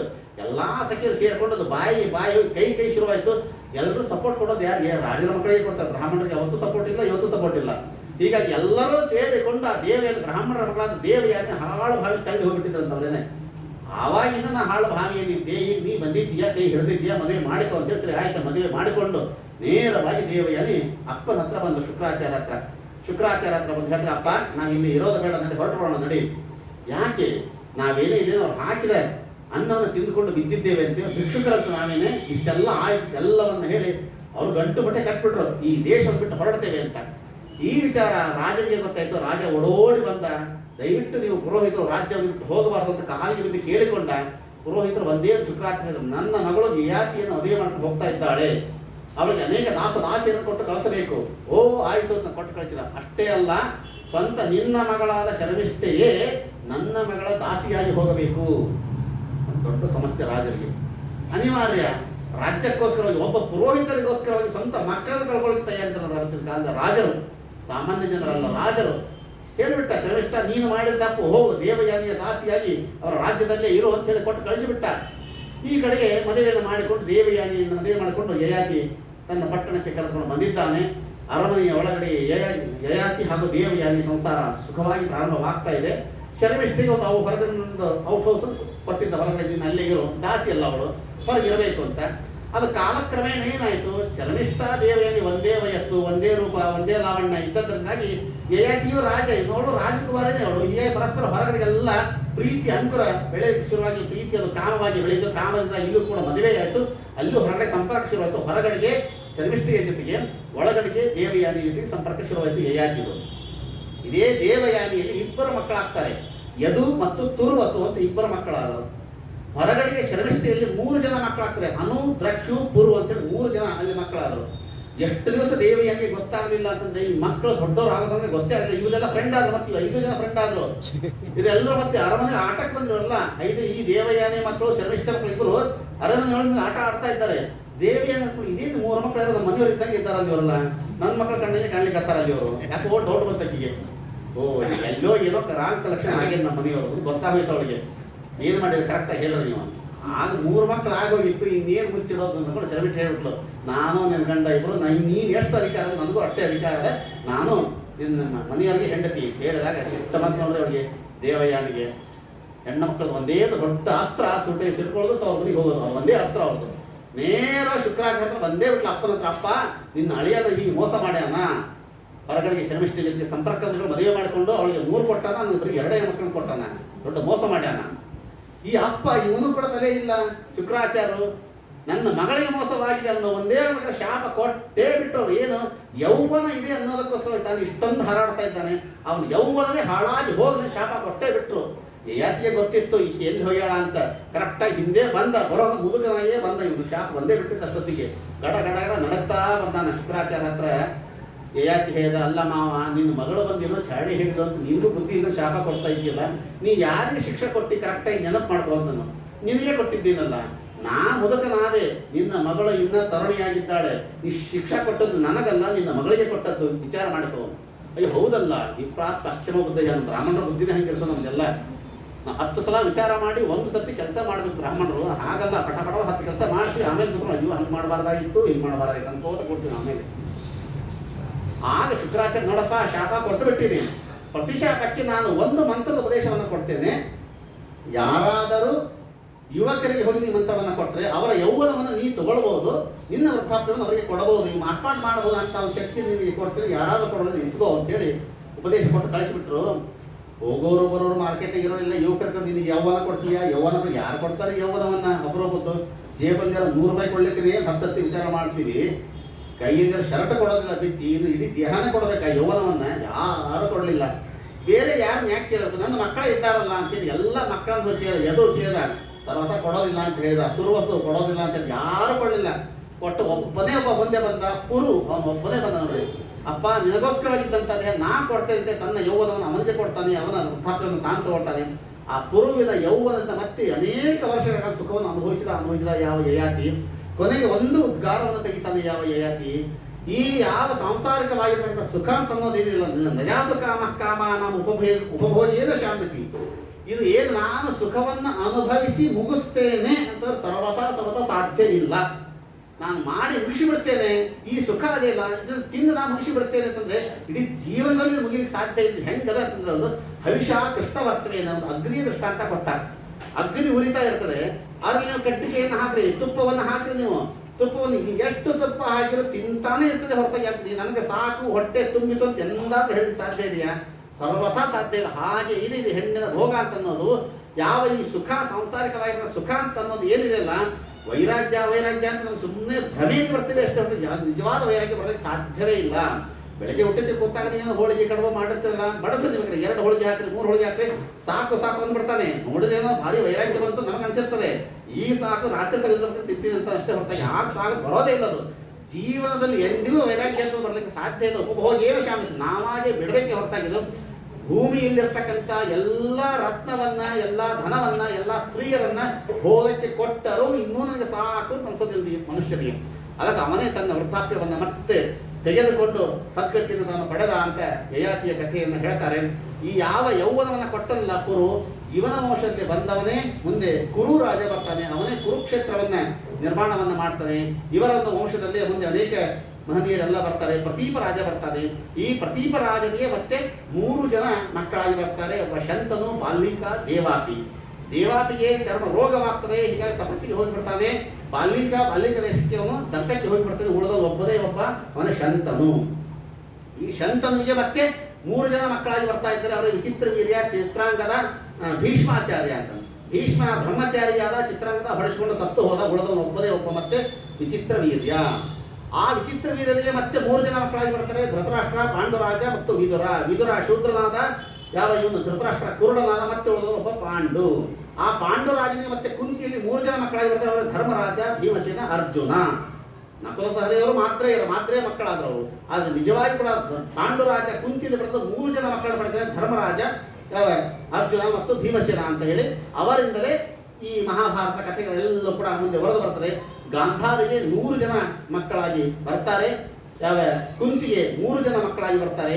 ಇಡೀ ಮಹಾಭಾರತ ನಮಗೆ ಕೊಟ್ಟ ದೊಡ್ಡ ಸಂದೇಶ ಏನು ಅಂತಂದ್ರೆ 3ರಿಂದ 100ರ ನಾಶವೇ ಅದು ಮಹಾಭಾರತ.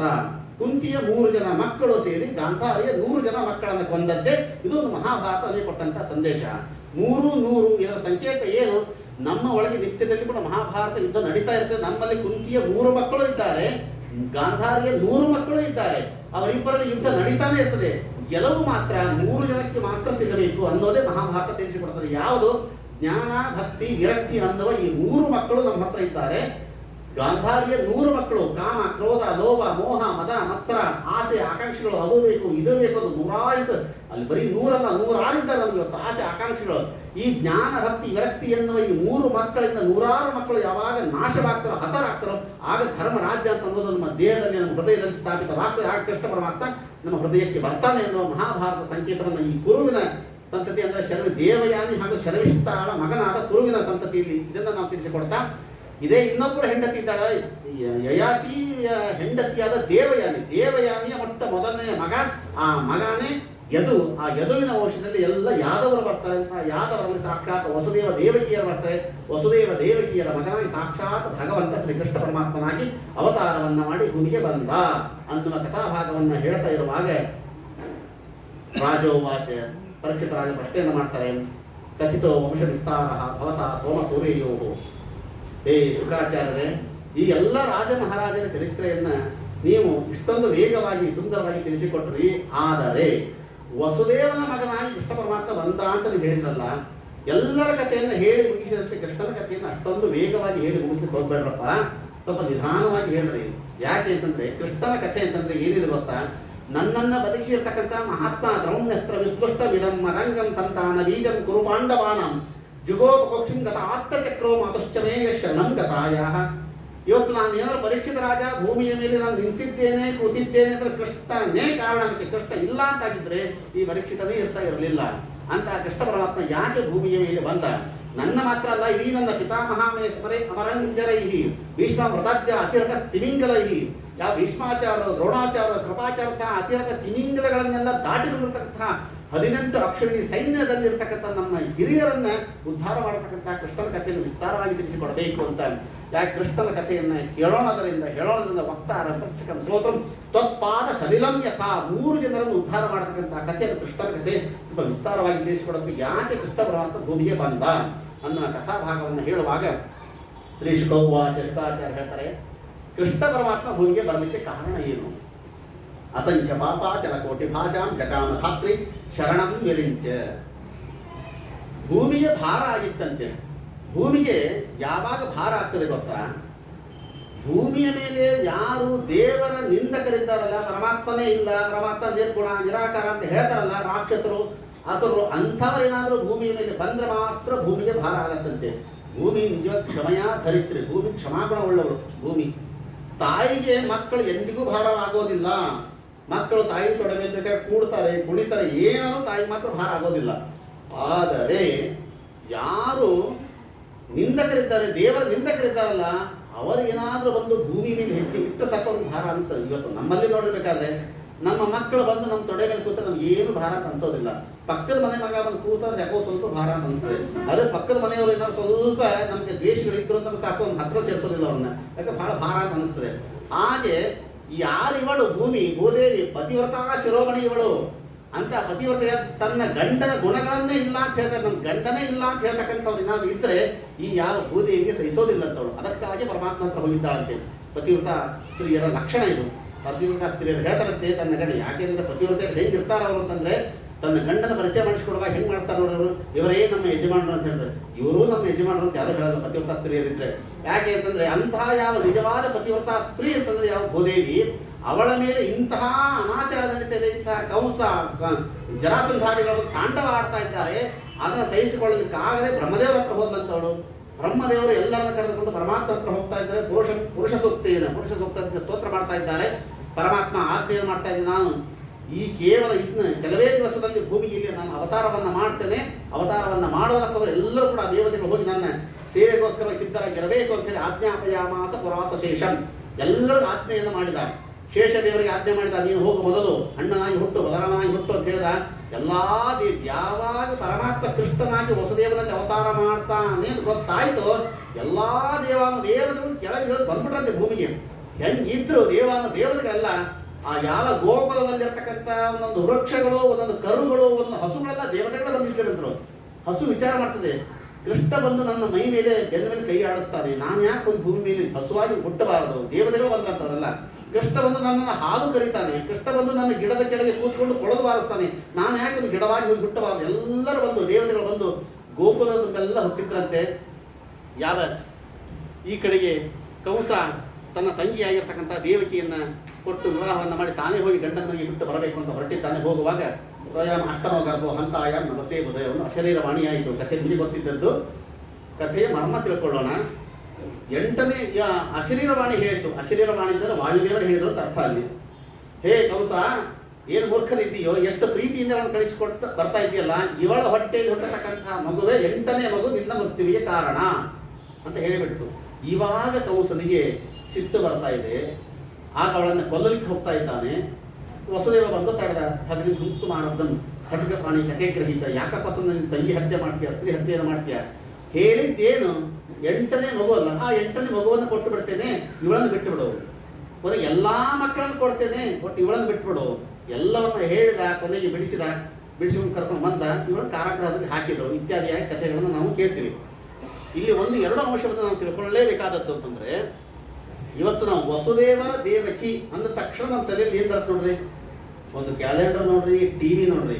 ವಸುದೇವ ದೇವಿಯ ಗಡ್ಡ ಬೆಟ್ಟುಕೊಂಡಿರೋದು, ಕೈಲಿ ಬೇಟಿ ಹಾಕೊಂಡಿರೋದು, ಜೈಲಲ್ಲಿ ಕೂತರು ಇದ್ದರೆ ವಸುದೇವ ದೇವಕಿ ಅಂತ ತಲೆಗೆ ಬರ್ತದೆ. ಅಂದ್ರೆ ವಸುದೇವ ದೇವಕಿಯರು ಕಾಯಂ ಯಾವಾಗಲೂ ಜೈಲಿನಾಗ ಇದ್ರಲ್ಲ, ಎಲ್ಲರೂ ಹಾಗೆ ಬಿಂಬಿಸ್ತಾರೆ. ಶ್ರೀಮದ್ ಆಚಾರ್ಯ ಹೇಳ್ತಾರೆ, ಸರ್ವಥ ಇಲ್ಲ, ಯಾವಾಗಲೂ ಕಾರಾಗೃಹವಾಸ ಇಲ್ಲ ಅವರಿಗೆ.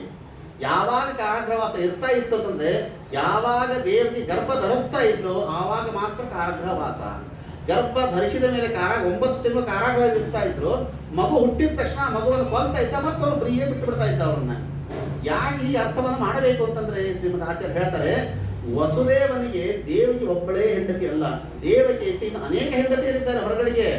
ರೋಹಿಣಿ, ಬಲರಾಮನ ತಾಯಿ ರೋಹಿಣಿ, ಅವಳು ಕೂಡ ಹೆಂಡತಿಯೇ. ಈ ವಸುದೇವ ನೋಡಿದ್ರೆ ಕಾರಾಗೃಹದ ಒಳಗೆ ಇದ್ದಾನೆ, ಹೊರಗಡೆಗೆ ರೋಹಿಣಿ ಹೇಗೆ ಗರ್ಭವತಿ ಆದ ಒಂದು ಸಂಶಯ, ದೊಡ್ಡ ಆಪತ್ತು ಇತ್ತು ಅದು. ಅದಕ್ಕಾಗಿ ಹೇಳ್ತಾ ಇದ್ದಾರೆ, ಯಾವ ದೇವಕಿ ಸುತ್ತಲೂ ತನ್ನ 8 ಜನ ಹೆಣ್ಣು ಮಕ್ಕಳು ಇಟ್ಟಿದ್ದಂತೆ, ಅವಳು ಯಾವಾಗ ಋತುಮತಿ ಆಗ್ತಾಳೆ, ಯಾವಾಗ ಗರ್ಭ ಧರಿಸ್ತಾಳೆ ಎಲ್ಲವನ್ನು ನೋಡಿ ಹೇಳಬೇಕಾಗಿತ್ತು.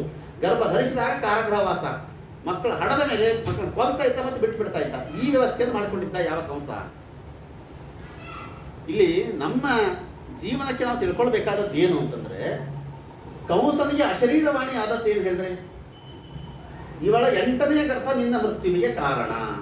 8ನೇ ಗರ್ಭ ಅಂತಂದ್ರೆ ಅವಳು ವರ್ಷಕ್ಕೆ 1 ಹಡಿತಾಳೆ ಅಂತ ಇಟ್ಟುಕೊಂಡ್ರೂ ಕೂಡ 8 ವರ್ಷ ಅಲ್ವಾ, 8ನೇ ವರ್ಷಕ್ಕೆ ನಿನ್ನ ಮರಣ ಅಂತಾಯ್ತು.